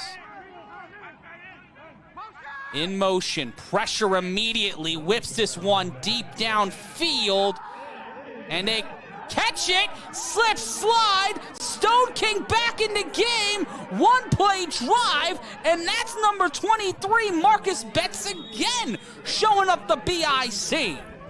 And I appreciate Betts' game today. You know, this is a guy that once upon a time was on this Sickwidit roster, especially in the prime of their season last year, talking about that he deserved more credit and more attention. Well, this is how you get it. Let it rip, Stone King. How is Big Mook in coverage? That's how you do it. 2 drives from Canyon Stone King, 1 play each. Sickwidit not going out like that. They won't let a website dictate anything. They will not let anyone but them dictate their own destiny as they try to knock on the door against the BIC on literal home turf. Wow, I mean, listen, the pre-snap read for Canyon Stone King as he surveyed the defense, gentlemen, he saw a 3-digit number on a wide receiver. Take the matchup every time. Listen, that is a man who caught the ball, but he's not covering deep routes on guys that used to wear single digits. Betts a couple years ago, or maybe last year, was number 6. 23, I get it. Good number, especially in basketball. But 103, maybe not the right personnel for BIC to cover Betts on that one. 9-point lead. They will go for 1 to make it an 8-point game. Stone King will throw this one, and it is an 8-point game. Richardson gets that one. He and Stone King, alongside Darren Palmer and Betts, have been the saving grace for Sickwidit. 27-18, 27-20 your score. Wait, no, it's 27-19. They went for one. It's 27-19. You can get your Gator Tech Shiesty at GatorTech.com. That's GatorTech.com. Matt Ryan joined alongside Corey Hammond. Corey, your thoughts? Well, I mean, just a shout out for Gator Tech. I mean, there's a lot of great players in the A7FL that if they did go for had, two. Pardon me, they went for two. It looked like they went for one. They kept it a one-score game, and that's huge. And Sickwidit has life here in the third quarter, and look, I don't want to completely hammer Sickwidit for trying something, but that's the reason, in my opinion, that the Deion Fox experiment is ridiculous. Who's been your quarterback all season? The guy that just threw a touchdown easily against a really tough defense in BIC. Now, he made the right read, but that's why you don't take out your starting quarterback for some kind of gadget nonsense. And that is a chance for Trey Cohen. Trey Cohen gets through one level of defender, gets past the second, but will be backpacked to the 49. And with the type of guys returning kicks for BIC, even though we've seen a couple of these returns kind of break free for yardage, just keeping 0 points or 6 points off the board on these opportunities is a win. Iquan Corsi, great play. Southern, number 21, twice on Ashanti Worthy. Great plays. And it's forced BIC to have to go out there and long drives, long scores. And those long drives, have shortened this game, which is why I think Las Vegas has a chance in this one. And I think you're right, but with the BIC coming out, 8:47 left to go in the third. Snap, Codrington, flag on the play, underneath. That is to Trey Robinson. Robinson will get past the 50 and brought down at the 49 as the sun begins to set out west. And it gets past 9 p.m. here in the east. We'll see what the call is. And it's on Sickwidit. Sickwidit on the sideline. Down. Yeah, fellas, we also have a player down on the field. Not what you want to see in the slightest. Trying to get a sight. Is that Betts? We don't want to say have not been able to see a number. He's on his back, so I can't see his number. We're trying to get a. Looks like a 5.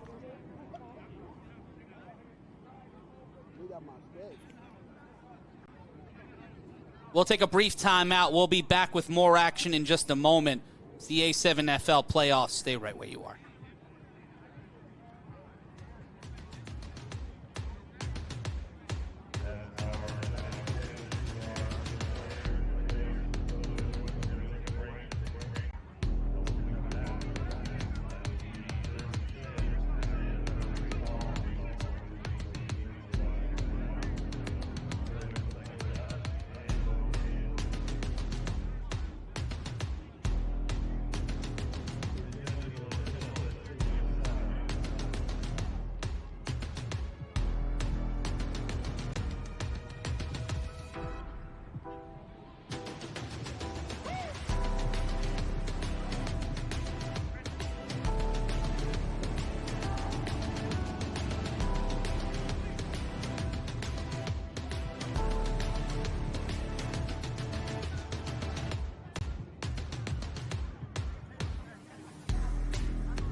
Matt Ryan joined alongside Corey Hammond as an injury on the field.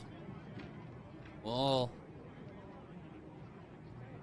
see number 15, I believe that's Feaster, have to be helped off the field. Not what you want to see at all, especially at any moment, but Corey, and especially in a game like today where Feaster had been such a key part of Sickwidit on defense. Looks like he might have gotten a bit of an abrasion. Not to, play hypothetical doctor from several thousand miles away. But yeah, well, you hope he's able to recover quickly. Not sure what the actual injury is. But it kind of proves the extra little bit of everything that goes into a Final Four game like this. There's so much on the line, and that last extra effort from Trey Robinson, that last extra effort from Fees, it leads to situations that kind of put you a little bit out of your normal comfort zone. But you can see that he's mostly there. He's going to be good to go eventually. But again, credit to this Vegas staff. They've been on top of every minor, major, or even the fans suffering in the heat today. And they've been able to, quickly get to where they need to be and make the assessment. So we hope that he's able to get back soon. But he's in good hands for sure. Yeah, certainly. Shout out to the A7FL Nevada medical staff taking him over to the tent, which is near the Mad Sticks Pavilion at Pinecrest Cadence Stadium.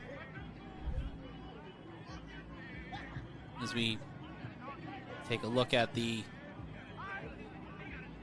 cart from just a moment ago. And that is Sick's leading tackler for this game. Feaster has been a key weapon on defense, as I said before. 1st and 10, Codrington will roll out, and he will get on his bicycle. Sterry Codrington will cut near the 25 and run out of play.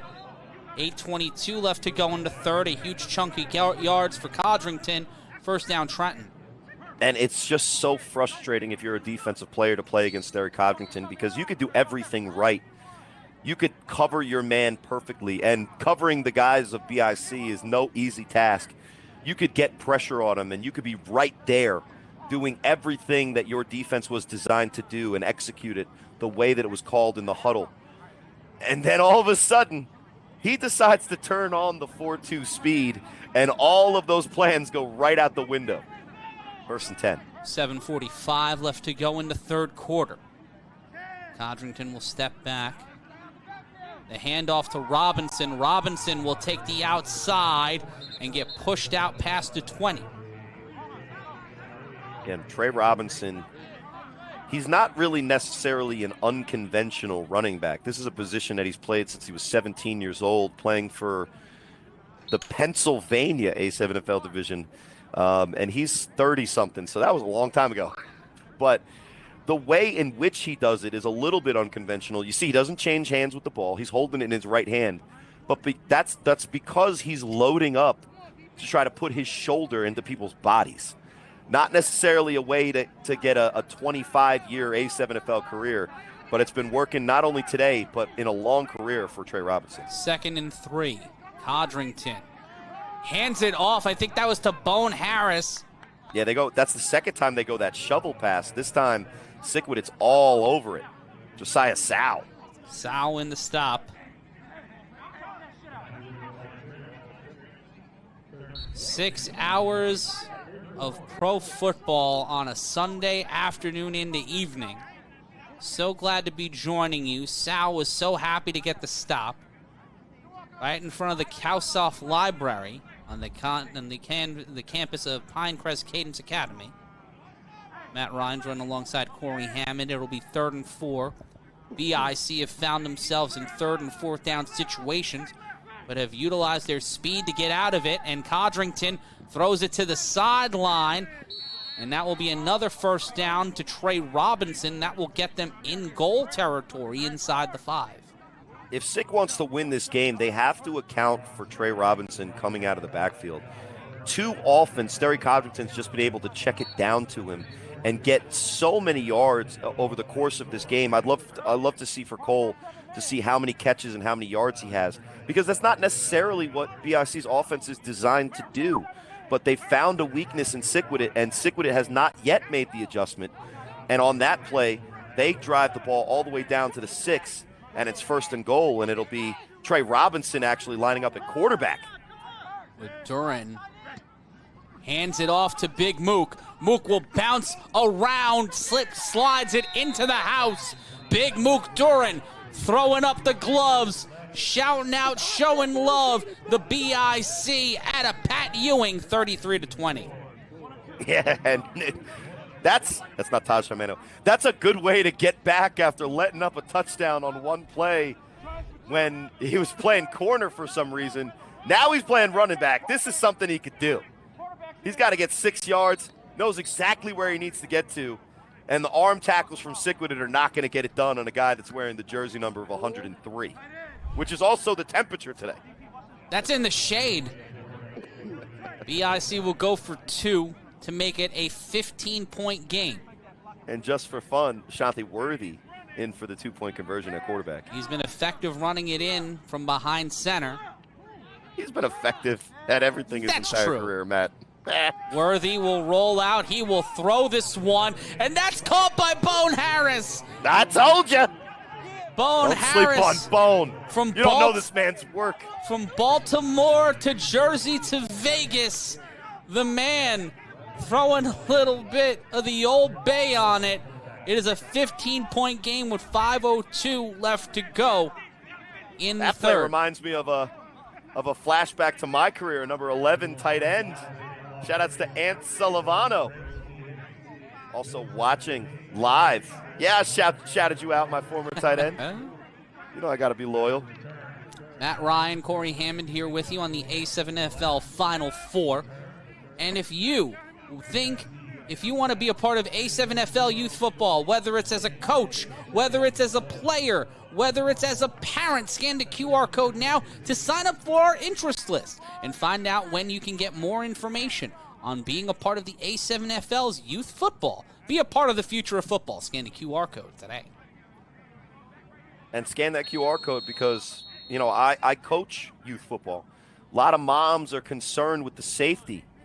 Well, A7FL has been scientifically proven to be safer, especially for the concussions.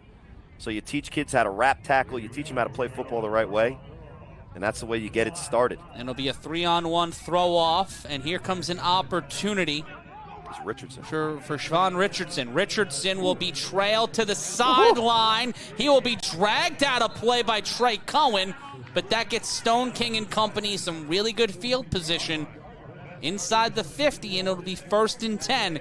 Last time it didn't take them too long to get some more points on the board and get this game closer, but they're going to need to do a lot more, Corey, to try to get ahead of this BIC club. Well, and the only downside to the last 2 possessions, you see he was trying to tightrope that sideline. Credit Trey Cohen, always Mr. Reliable on those 3-on-1s. When you have the last 2 drives be one play for Kenyon Stone King, the snap by Stone King. Pressure. Stone King will step up. Stone King will get on his bicycle. Kenyon Stone King running like a baby deer inside the 15. 1st and 10, but a flag on the play. This might get brought back. Like a baby reindeer, you're just going to say? Oh, Lord. I was like... Ta-dum. I got you. Ta-dum is even crazier work. But you got to wonder, and you can see the comfort levels. Stone King is locked in. That's a great play, and it's not just a good run. It's a great decision because there's nobody there to defend it, and even a guy like me could have backpedaled that many yards, but we'll see what the call is as far as the penalty. They're obviously going backwards, so it's likely a holding where it was thrown. Not what they got holding on Bambino Jackson. And a delay on Bambino Jackson as well. Not what you want. But again, going back to what the point I was trying to make before that play, when the last 2 drives for Kenyon Stone King are one-play drives, and he missed the drive that De'Aaron Fox came in, you got to wonder what kind of rhythm he's in because he's basically been on the sideline for a long time. Stone King, the snap, pressure immediately, pocket collapses, and so does Stone King. He is brought down by number 52. That's Isaac Negron. Isaac traveling cross country. The all-decade player gets another sack in a new time zone. And on this defensive line, I don't know the stats, but the all-time leaders in sack have to be on the right side of that defensive line. Whether it's Ole Bell or Isaac Negron, one of those guys is the league leader of all time. It'll be 2nd and 23. The snap, immediate pressure. Stone King will get on his bicycle. He will run towards the sideline. He will avoid Robinson, and it will be 3rd down. You could tell a trained quarterback. But another flag. Ooh. See, I think the offensive linemen are getting those hooks in. And that sack for Negron has him passing Samad Session with 8 on the season. Negron takes the top of the leaderboard in sacks. Yeah, I'm sure he'll remind you on a private message, won't he? You'll get a screenshot of a very small notepad with sacks written on them and just crossing them off. Like Andy Dufresne. Yeah, well, he's there to work. And it's a 1st and 10. Unsure of what the call was. Well, a lot of time, I don't know how that's 1st and 10. That's interesting. Well, almost both wide receivers went in motion, but Stone King will call timeout as it seems like he saw something he did not like. Yeah, he saw both of them move, and he probably didn't like because for them to reset, both of the players just have to stop moving and completely be set for a full second. But clearly there was a miscommunication in the huddle on what the play was supposed to be. And, you know, Sickwidit's going to have to take a little bit of time to talk about it.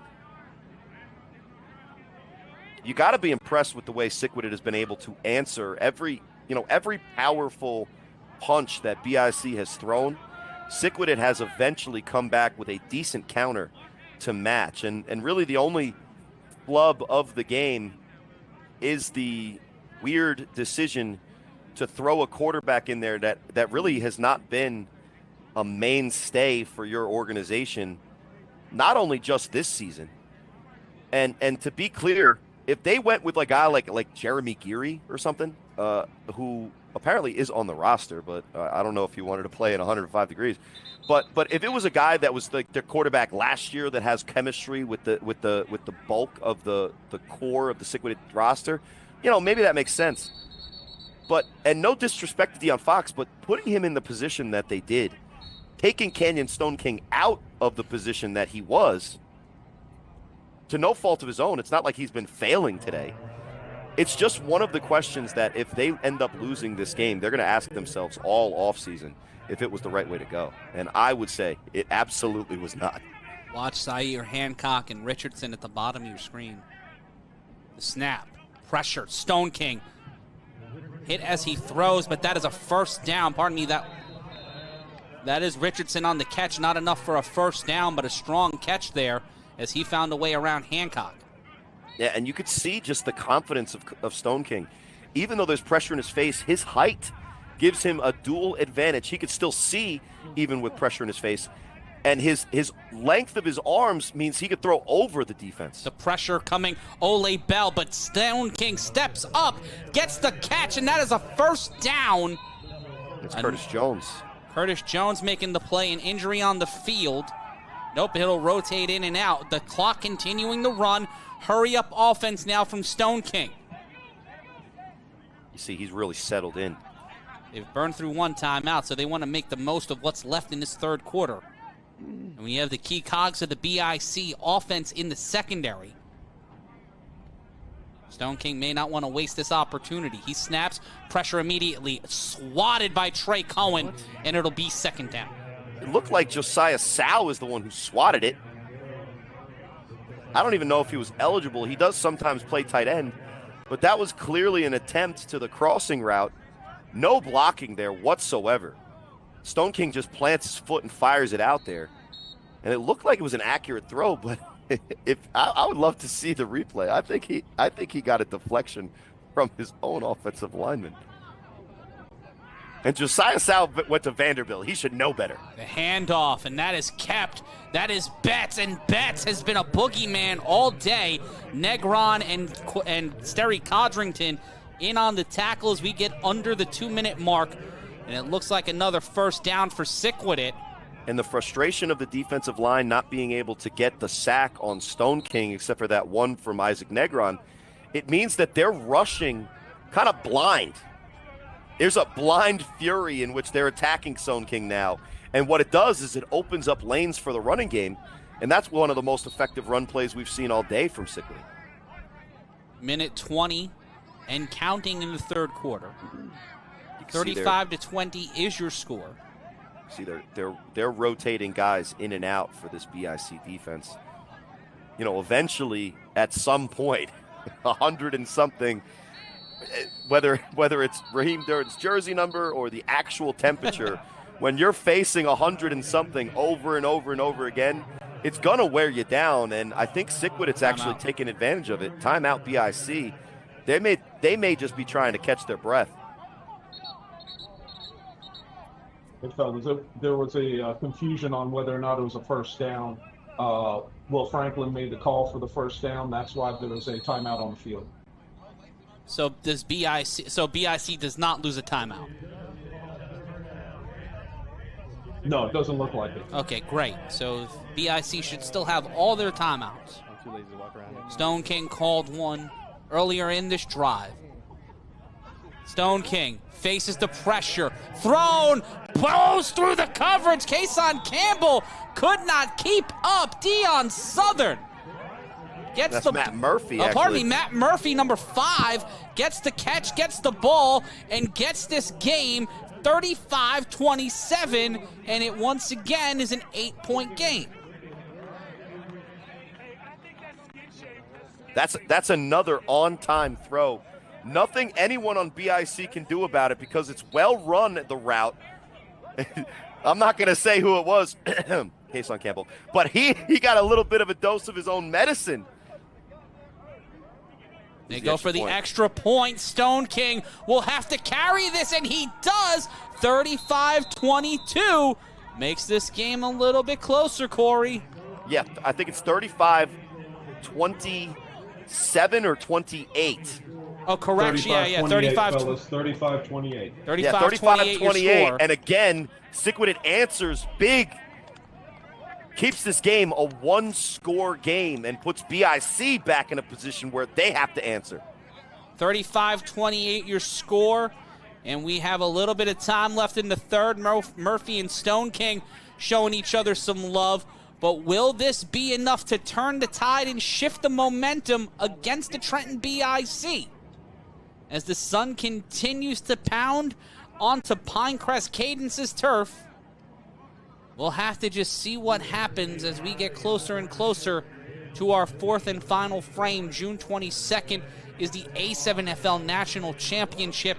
Following the game being decided, we'll let you know more information about that. But if you want custom athletic uniforms for any athlete of any sport in any age, go to tpg-sports.com. That's tpg-sports.com, or scan the QR code now. And it'll be Ashante Worthy returning the ball from Deion Southern. Worthy gets brought down at the 32, and that is Iquan Corsi on the tackle. And that is one of the better stops from this Sickwidit return team so far today. Yeah, they've been all over it. And that was Devin Houston also right there, just in case Corsi didn't make the play. But we got 36 seconds left in the third quarter. We got a whole fourth quarter, and BIC is far from closing this one out. Canyon Stone King is playing as good of quarterback play as I've seen against against BIC in maybe years. And it is 102 right now, and that is a big deciding factor of it. And yeah, and that might be something on Sickwidit's side. Robinson gets the handoff. He always finds a way to make something out of nothing. A gain of 2. It'll be 2nd and 8, but Robinson once again making positive yards happen from the backfield as time winds down here in our third period. Yeah, and that's likely the last play of the quarter. 15 minutes remain. We still do not know who's going to either stay home and play in the championship or fly back to New Jersey to see if they can get back that championship in blood that they lost last season. 45 minutes gone by, 15 minutes left to go in this heavyweight semifinal. When we return, we bring you the start of our fourth and final frame. It'll be 2nd and 7. Can Codrington and company put more points on the board? We find out next.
Back live, 35-28 your score at the start of our fourth quarter.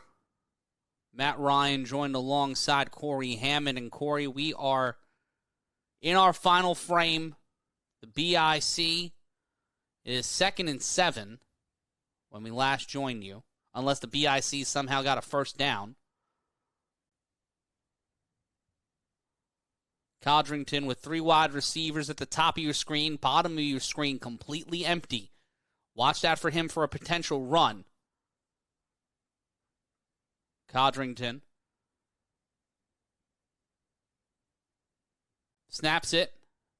He will keep it. Codrington will bounce forward, and he will get a gain of about 5, maybe less. You read it. You read it that time, Matt. You called it.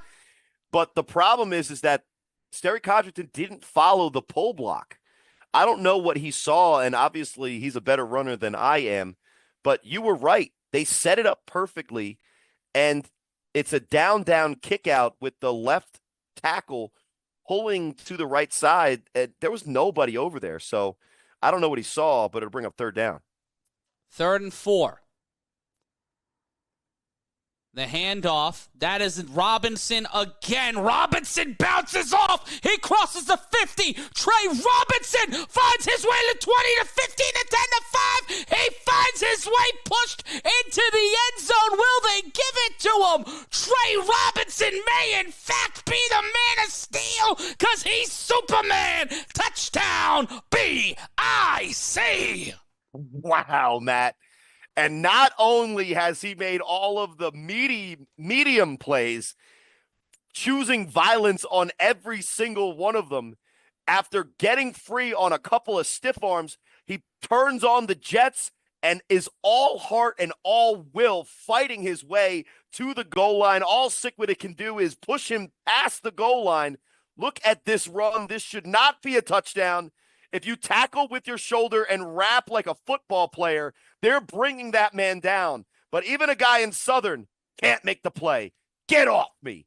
No, sir. You are too tiny to deal with me. I am just going to take this and get in the end zone. Much like Kenny Stansberry, no white shirts in the club, no white jerseys in the end zone. 41-28, the BIC with Ashante Worthy out there. Worthy will throw to the end zone, and that is caught. And the BIC add 2 more to the board. That's to Kason Campbell, 43-28. And for Sickwidit, you can't say that they have not been impressive. But if you want to be a part of the A7FL, if you want to join us every single Sunday with your team on the field, go to a7fl.com/owners. That's a7fl.com/owners. Be a part of the future of football today. Matt Ryan joined alongside Corey Hammond as we are live on a7fl.tv. Chris Vera will be joining us from time to time, giving us updates from the field. And this coming in from stats. Season high for Robinson so far today, 10 carries, 111 yards, 2 touchdowns. What a return home for Vegas for Trey Robinson. It feels like whenever... Much like Superman, much like Kal-El, when the sun touches his body, he is able to do great things and become much more than a human. Ashante Worthy on the 3-on-1 defense now. Ball is bobbled by Richardson. It is a live ball. Richardson will dive on it. It is in the 4th quarter. The get back would not be in play, obviously. But Sickwidit will start behind the proverbial 8-ball at the 19-yard line. Worthy just threw that one like a dart into the heart of Richardson, and he could just not hold on to it. That's the kind of 3-on-1 defense you want right there. You want them to just kind of stop them on a dime as the BIC defense returns to the field, Corey. Yeah, and Canyon Stone King's the one I'm ready to watch because every opportunity that he's had, he's somehow come up with an answer, and you could tell that he's feeling it because his eyes are downfield. He's stepping up in the pocket. He's rolling around, finding space in the defense if he has to run. 1st and 10. They'll send Cohen, and they will send the entire community. What a sack! Negron with one more. Hit that man with a magistral cradle in real life like he was Octagon. What a play. What a sack. It'll be second and uncomfortable for Sickwidit. And what are you supposed to do when it's Trey Cohen basically shot out of a mini revolver because he's not the size of a cannonball? Hit him with the deuce. Yeah, but when you make the first guy miss, which Stone King was able to do, now the traditional pressure gets to you. The snap and the screen. He is met by Worthy. Richardson will go back to the initial line of scrimmage, but it will be third down. Cohen in on the tackle. Smart decision to just get a couple of those yards back, because if they were to miss on that play, 3rd and 18 is darn near impossible. That's but 9 sacks for Negron. One more ties his mark from last season. Sorry, Corey. The snap. Third down. Caught. That is Iquan Corsi on 3rd and 18. Iquan Corsi, he finds a seam. He will get to the 30, and he will be brought down by Sterry Codrington. Corsi was just moving like greased lightning. Yeah, he's got some explosiveness to his game. And shout-outs to Dub Alvarez, who is now unfortunately having to do the real everyday type of job, and we're missing him. But that's been his guy since he was a playmaker last year for the Pit Bosses, finding ways to make plays. But you could see the athleticism to even make the catch. And once he has the check down, he's looking for the end zone. 1st and 10, Stone King underneath. That's to Murphy. Murphy gets past Kason Campbell. Bowen Harrison on the tackle. Matt, we've seen some impressive quarterback play today, okay? We've seen impressive play from a record-setting performance in Scott Hamilton. Sterry Codrington is no slouch. With the circumstances, Canyon Stone King may be the most impressive of them all just yet. I feel like he has certainly made a statement today, but it depends on how we finish here. Stone King in trouble, trying to make something happen. Throws this one, caught, touchdown, Sickwidit.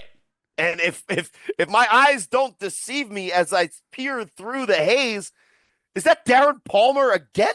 Darren Palmer one more time breaks the stream as we are live here in Asbury. Pardon me, not Asbury. We are live in Nevada. We are trying to get this back for you. Give us 1 second, folks. We will have this back up for you in just one moment. And just the situation that we're in, every single time, Matt, is, hey, what's up, man? How are you? Every single time, Matt, that BIC makes plays, just an amazing play from Trey Robinson to go up the 2 scores.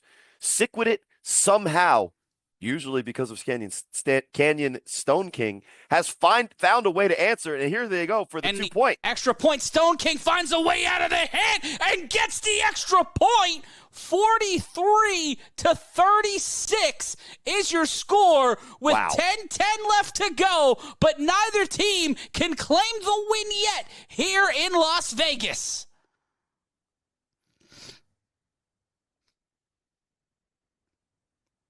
And we take a look at the replay. Makes Olay Bell miss. Eyes downfield, on the move. Bullet pass, back of the end zone. Sickwidit will not go away. They will not. They will not go gently into the good night. Let's take a look again at the replay. We will return with more action to BIC on an untimed down.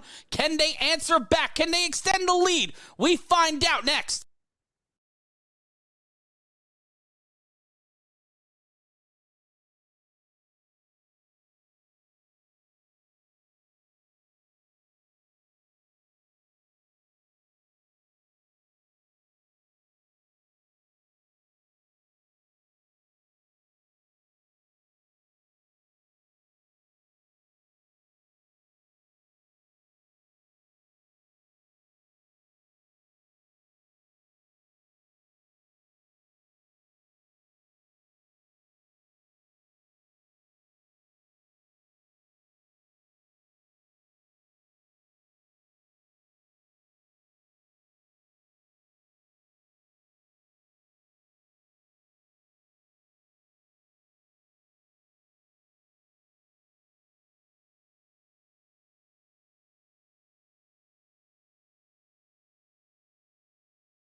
Back with the A7FL Final Four. One spot decided.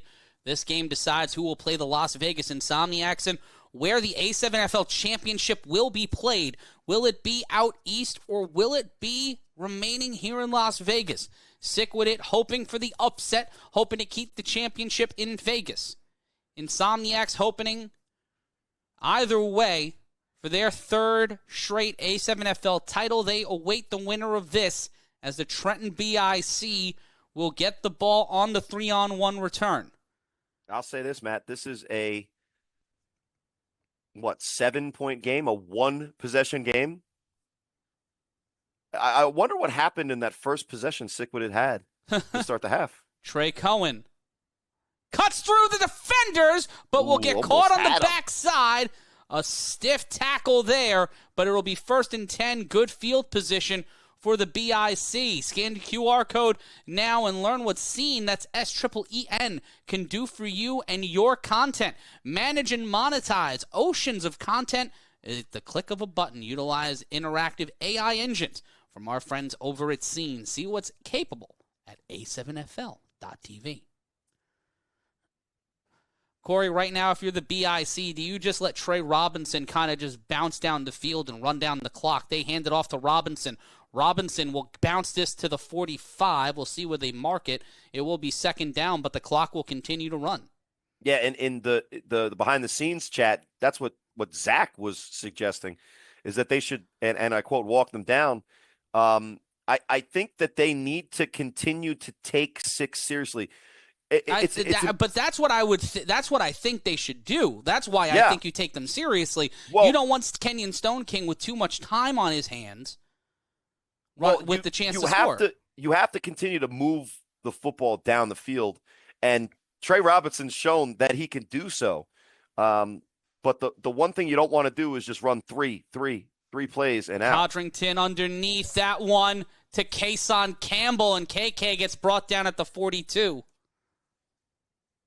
Because if they just hand the ball off to Trey Robinson and they make the commitment to show that, then Sickwidit could load up and stop the run and force them into a 3rd and long. If they stay balanced and they just continue to move the ball downfield, they can keep playing this game whether they're up by 2 scores or just 1. Because right now, as long as they score again, and that was the reception record. That pass to Kason Campbell has him sadly surpassing you and Zareel Wright, Corey. He now has every single season receiving record. Kason Campbell with 41. Sterry Codrington off the block from K-Wack and the block from Bone Harris. Sterry Codrington slips, slides, gets ankle pick, gets the single leg by Corsi, and is brought down within goal territory. 1st down, BIC. Sterry's just so dangerous when he decides to turn it upfield. He doesn't do it in a way like we've seen from Kenyon Stone King, where he's trying to get yards and then get out of bounds. When Sterry Codrington smells blood in the water, he's going for the end zone. And after that play, I'm sure with all of the extra things that are going on, he's taking a well-needed breather right there, just catching his breath. But you see the explosiveness. If it wasn't for another explosive player on Sickwidit in Iquan Corsi, that's 6 points again for BIC. It'll be 1st and goal from the 9. Codrington hands this off to Bone Harris. Harris will be brought down at the line of scrimmage, so it will be 2nd down. And after not really doing anything all game, Josiah Sal is very excited with 1 tackle. So that's good. I don't know what he's rocking the to mention a player you just said. He's rocking the Zareel Wright right now. You see his jersey. He's got the vest look. Nothing wrong with a good old jersey vest. Gotta rock that V-neck jersey though. That's the vibe. That's the look. Oh, I apologize. He's counting tackles. That's his 2nd today. I was told he was one of the premier players in the league. We just saw him for the first time. In motion is Worthy. Worthy off the rocket screen. Ashante Worthy almost inside the 5. Murphy on the stop. It'll be 3rd down. Yeah, he gets into the teeth of the defense and thought he was going to be able to pitter-patter up the sideline, but Murphy was there. Make sure he gets out of bounds. 3rd and goal. the last two plays for Sickwidit's defense have been huge. The tough part is it doesn't end just on third down. No. They're going to have to make a stop on third and then fourth because, again, no soccer in A7FL. There's no kicking. They got to make a stop and keep them out of the end zone. Campbell in motion. Flag on the play. Play will stop. And that's going to hurt BIC. That's the worst case scenario is when you thought that you were going to just be able to fake that jet motion to Kason Campbell and hand it off to a guy known casually as Superman, and then have another opportunity to hand it off to him right back again, losing the 5 yards because of a self-inflicted penalty. Not the good look, but they go to the sideline and they tell Ashanti Worthy to get back in here. We got some work to do. 6:34 and counting. 43-36. 3rd and goal. Codrington throws this one. That's caught. He wasn't touched. Robinson slides in there literally. Touchdown, BIC. And he dives, catches the ball, and just whether it's the 103-degree heat, slicking my man up with a little bit of sweat so he could slide in, or he was waiting for the patented slip slide from Matt Ryan. Either way, you score this one 6 for BIC. Let's see if somebody touches him. No, they back away from him. I don't know. It was close for Corsi right at the end there. Maybe they want to challenge that. It has been challenged, fellas. There is a challenge right now for that, whether or not he got in for the touchdown. Thank you so much, Chris. And as that is reviewed, Corey, that can, with 6:18 left to go, Stone King only has 2 timeouts and maybe the 2-minute warning.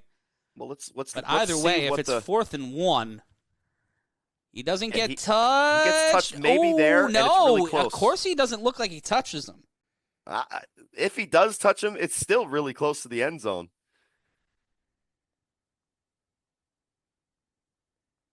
You gotta know the rule there too. The rule is that he's got to be down by contact, and that's a really amazing play, and sometimes and it seems that has been confirmed as a touchdown. Wow! And if it stands, Sterry Codrington ties himself with the single season pass rushing touchdown of 32, but of course it would be a controversial touchdown involving. Yeah, he goes away from him. Yeah, he steps away from him.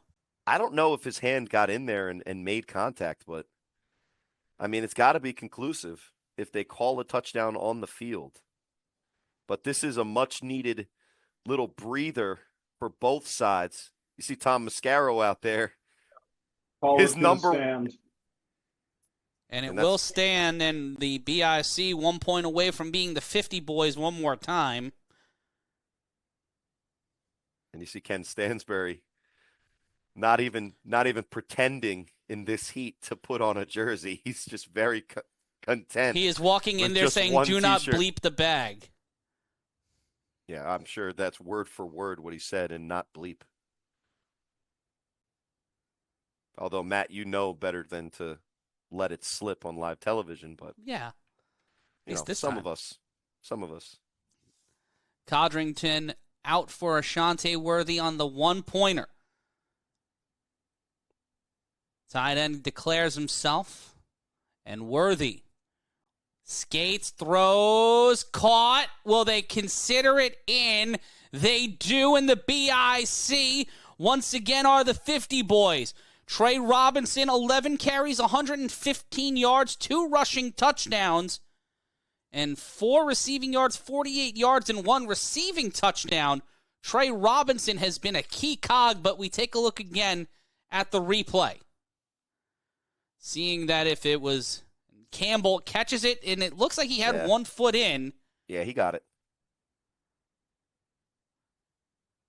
And the library paying witness to some learning, and if you want to learn about how to make the most out of your interactive video, make the most out of your content, utilize the interactive engine of Scene. See it in motion at A7FL.tv, the home of A7FL in motion, and scan the QR code now to see how it can help you and your business. Scene, making the most of modern content.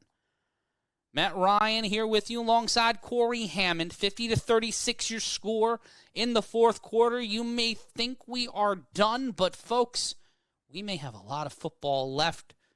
Sickwidit might be feeling the effects of the heat, Corey Hammond, but with Canyon Stone King having the game he's having, he might find a way to keep it close here midway through this fourth quarter. And really, every time he's been asked to, he's stepped up in the pocket literally and stepped up for his team metaphorically and figured out a way to just get the job done one way or the other. Worthy and Cohen in on the return team. That is a live ball. Iquan Corsi returns it inside the 10. This is dangerous. He is trapped by Worthy, picked up by Campbell. Trey Cohen almost stripped the ball out. But the Sickwidit offense will start at the 15. It's not really mattered where Sickwidit have started because their offense have found ways to either walk the BIC defense back or completely send the BIC secondary into disarray. As Stone King, utilizing his height and the speed of his emphatic 1A, 1B receivers, alongside Murphy and an eclectic backfield, this Sickwidit team coming out of today, I think will get more respect. Well, and if there's any question who the quarterback for Sickwidit should be, whether it's now or moving forward, Stone King that question's been faces answered. the pressure, hit by Negron as he throws. Richardson was the intended receiver. And that time the miss is because Richardson, I think, hesitated out of the top of the route just a little bit. Maybe it still would have been overthrown. Richardson got held, so you got PI. That's what it was. That's what it was. Yeah, so that's why it looked like he hesitated. It's because the corner grabbed onto his jersey and kept him from running full speed. It'll be 1st and 10. And when you're a quarterback and you're kind of this rhythm type of passer that it seems like Stone King can be, and you're in a rhythm, you're going to take those shots and feel real confident that they're going to end up scores. Looking to keep some pressure. Stone King launches this one deep downfield. Richardson slide, and just like that, this one again gets a little closer, a little more contentious. He runs up the hill, and he finds and daps up some people, but my man, you're still down, and there's 5:33 left to go. This right here, the get back is in play. It's 50-42.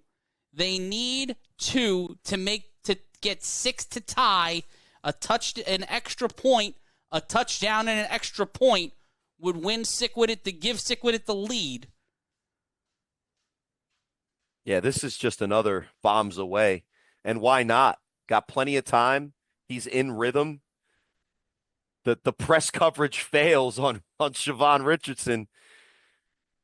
And there's nothing Trey Cohen could do. In fact, Siobhan Richardson runs up to Kenny Mack and says, "Hey, I don't think they'll notice if I come with you guys." They are only going for one here, Corey. They are going to try to make this a 7-point game.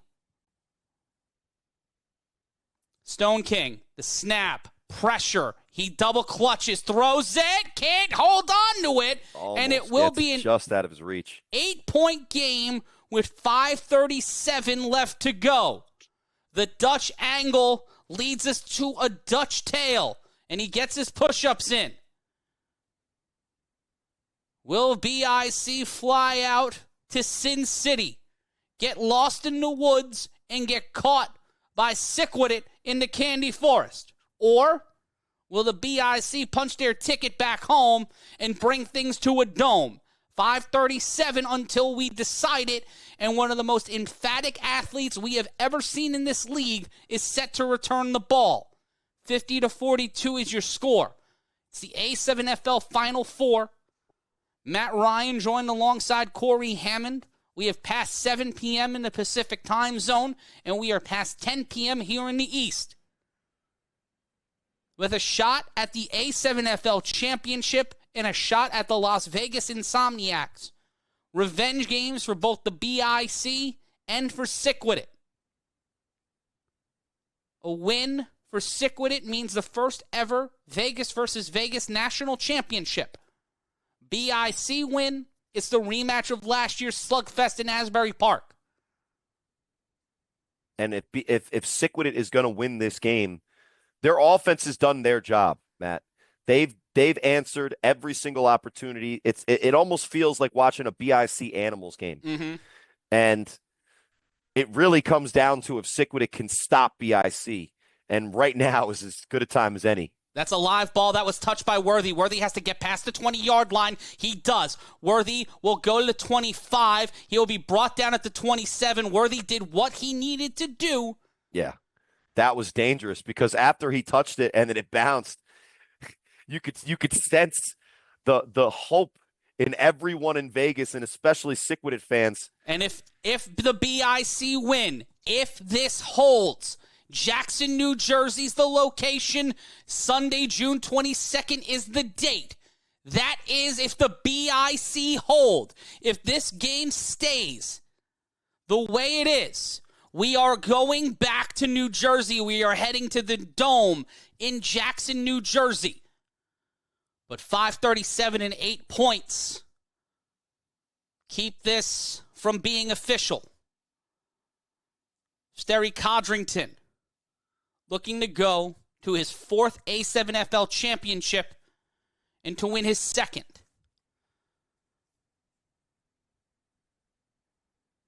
The clock begins to run. Empty backfield. They might send Trey Robinson in the jet motion here. They snap the ball underneath the screen to Kason Campbell. Campbell uses Skylar Lash as a protector, gets to the 44, and it will be another first down for the BIC. And Campbell and number 56, Gilly, having a bit of a conversation. And the heat's getting to them. Everybody's a little irritable. And the clock should continue to run here in the fourth quarter. Everybody's a little bit irritable. Unsure why it stopped. It should keep running until the 2-minute warning. And I don't know what they're upset about on that Rockets game. It is running on our side. So it is 4 minutes and 28 seconds. 4:28 and counting here in Las Vegas. 4:27 now. Codrington snaps and hands it off to Robinson. Robinson sets up with a block from Lash, and he's brought down nearer behind the line. Richardson in on the tackle. And the clock should continue to run here in Vegas. And I know BIC has the lead, but it looks like, at least on just that play, Sickwidit has a little bit more life. Yeah, they know what's on the line. They know what's waiting for them. They know what's going to be on the other side of this if they win. If they answer the call here. 3:45 and counting. Second down, Codrington faces the pressure. Hit as he throws, caught! Kason Campbell makes the catch! He will jog this one out, and they get near the LT. They keep the clock running, and Campbell will not get the touchdown. He will smartly be planting him down at the 5. Well, it isn't necessarily a bad play from Campbell, but going up the 2 scores secures that you keep the right distance away, even though the Sickwidit offense has really been there to answer every opportunity. They would still have been down by 2 scores. When you don't take advantage of the touchdown, you give Sickwidit a chance to get a 4-down stop, and now all they have to do is score to tie. So it's a really gutsy move for Kason Campbell to put the game in his offensive lineman's hands, basically, maybe even in the running game's hands. How infrequently have they let them down in June 22nd, 4 p.m. Eastern? That is what is on the line. June 22nd, 4 p.m. Eastern. That is where both of these teams want to be. They want to be standing on the field, no matter if it's Las Vegas or Jackson, New Jersey. June 22nd at 4 p.m. is the only thing on either team's mind with 2 minutes and change left to go in our fourth quarter. 8 points separate these two teams. The BIC sending not a skeleton crew, but not the full boat. keeping the Florida boys on the coastline, keeping them down in Ybor City, is Mo Ramadan looking to go his first season in the BIC to return to the A7FL championship for the first time since 2022. And we have to get some clarification on the time Yeah. left here. But that's going to be huge because Sickwidit, they had to use that timeout on that miscommunication, Matt. Remember when two guys went in motion? So if they called the only had timeout, two that's timeouts. one timeout remaining. And they'll have the 2-minute warning here as well. Robinson will carry it, and he will find himself inside the 5, and he'll be stopped at the 4-yard line.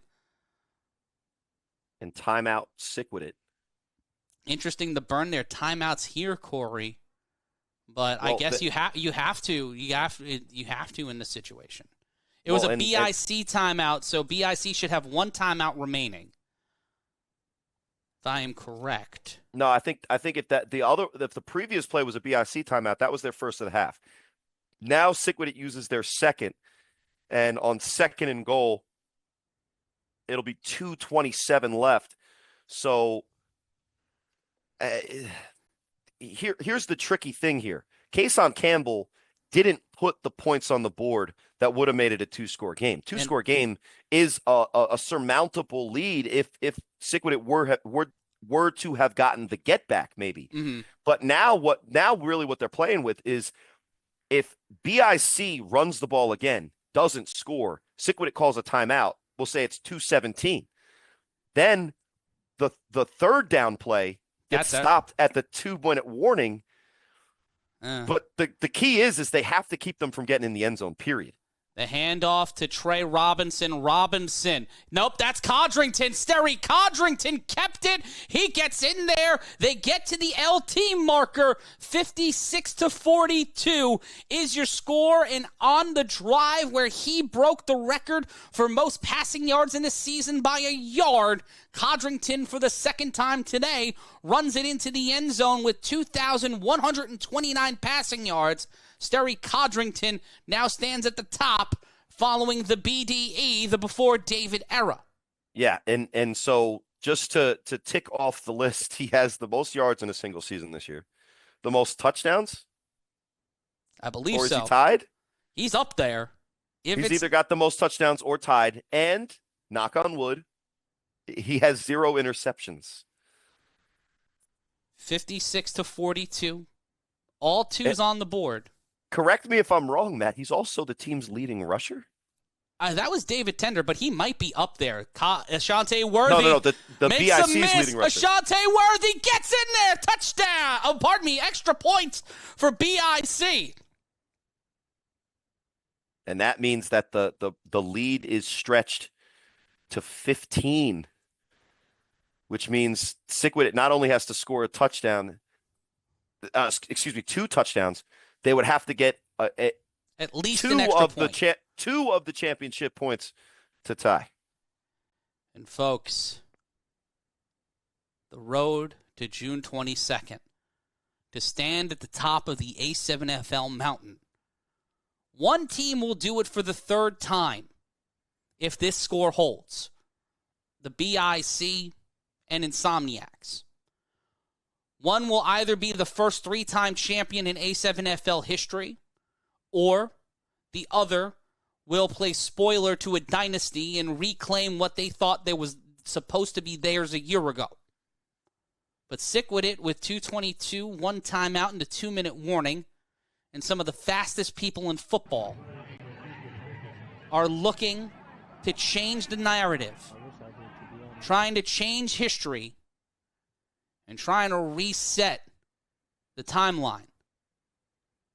Can Vegas find a way to pull it out with 2:22 left to go? I talked about it. Can they indeed, Matt? Can they indeed? Corey, I talked about it at the top of our day. Destiny. 4 teams thought they were teams of destiny.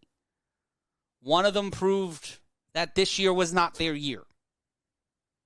For the BIC, it is championship or bust.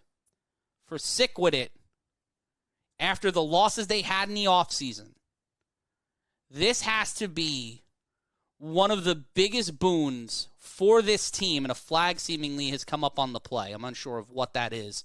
Possibly a delay of game. So it could be a dead ball run. But as time creeps later and later into 10 o'clock here out east. It was a delay of game, fellas, and it's a free run. So it will be a dead ball run. Here comes an opportunity for Sickwidit. Bounces right into the man. Trey Cohen tried to strip the ball, but it will be a 50-yard sojourn after Big Mook and Trey Cohen were in on the stop. All right, so hypothetical opportunities for Sickwidit. Have to score, obviously. They need to do it quickly, obviously. But after a score, they would need to tackle the BIC returner before the 20, but even before then, they either have to get a 1 or a 2-point conversion, and you could see the heat is getting to BIC, and they're making sure that their team is well rested to close this game out. Timeout. Trenton. And that will be one timeout remaining for the BIC. And Sick has one timeout still left remaining, too. And the 2-minute warning. But I'll tell you this. Canyon Stone King scored already. Can they twice do it? On Can one-play they do drives. it 2 more times? A lot of space for these receivers. The snap, Stone King throws it underneath to Corsi. Corsi at 2:18. Get it out of bounds. Well, the clock is going to run. The clock is going to continue to run until the 2-minute warning. He gets past the 35. Well, they should hurry up then. And with 2:04, this will get us to the 2-minute warning. 2 minutes left to go. 57-42 when we return. We wrap this one up. Are we going back to Jersey or are we staying in the desert? Fear, loathing, and the final two teams decided after this.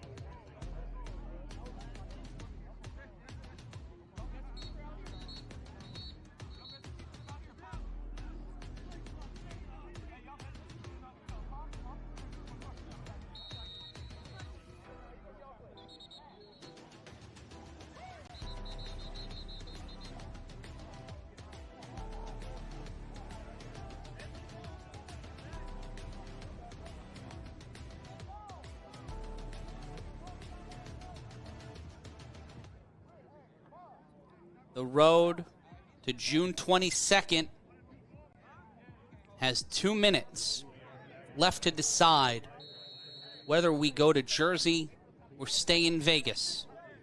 Iquan Corsi goes into the slot. Stone King in an empty backfield. Alongside Richardson, in motion is Darren Palmer. The snap, pressure. Stone King steps up, gets stepped down, and he is brought down hard at the 40. Ole Bell in on the sack. It's Ole Bell that forces the pressure, and Ashawn Fullwood, known as Haas, number 16, former Snow Tribe, Matt. Yeah, Haas Fullwood was one of the defensive standouts on the Snow Tribe, but let's take a look again at the replay, Corey. Pretty sure that's Haas. Little lax on the defense. 2nd and 15. After the sack, pressure again. Stone King in trouble. Throws it, intercepted. Oh, comes out of the hands of Big Mook, the man who caught the ball.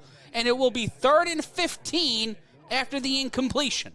And the pressure forces Stone King to just try something. And we've seen that, he makes some pretty good decisions when he has a little bit of time. But there was a man bearing down right into his face and gave him no opportunity other than trying to force it into the coverage, and he's lucky it wasn't intercepted, and it'll be 3rd and 15.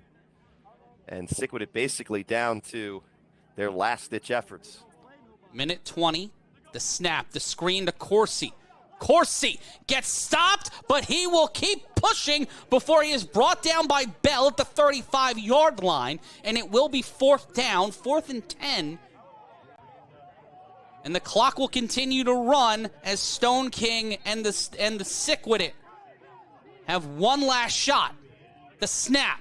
Pressure, Stone King underneath, intercepted by Sterry Codrington, and a flag on the play. Sterry Codrington, the most valuable player in the A7FL, gets done dirty on the interception, but all but confirms the BIC's return to the A7FL championship game. Yeah, and I don't know what happened. It was clearly illegal hands to the face, which is going to end up being the penalty. And based on where we're at, this is likely the last play of the game. Credit Sickwidit for fighting hard, but I really don't love the tackle there. And it may have been an Stone accident. King was hurt. He is hurt after the play. After such a great performance, and basically is welcome to the national stage. If Cole pulls up his stats, they're going to be eye-popping for sure, but you hope he can get up. It might have been a cramp. It looks like it might have been his foot. And he is getting up. That's good to see. That's great to see. And this is officially over. The Trenton BIC will send the A7FL championship game back to New Jersey. Not to Asbury Park, but into the Dome in Jackson. In a great adventure, the BIC look to exercise their demons. Will they be able to do it? We set the stage for June 22nd at 4 p.m. On the other side of this, the BIC have made their way there, but can they get it back in blood?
We are back live as you see the city of sin, Las Vegas, as the sun begins to set here in Nevada.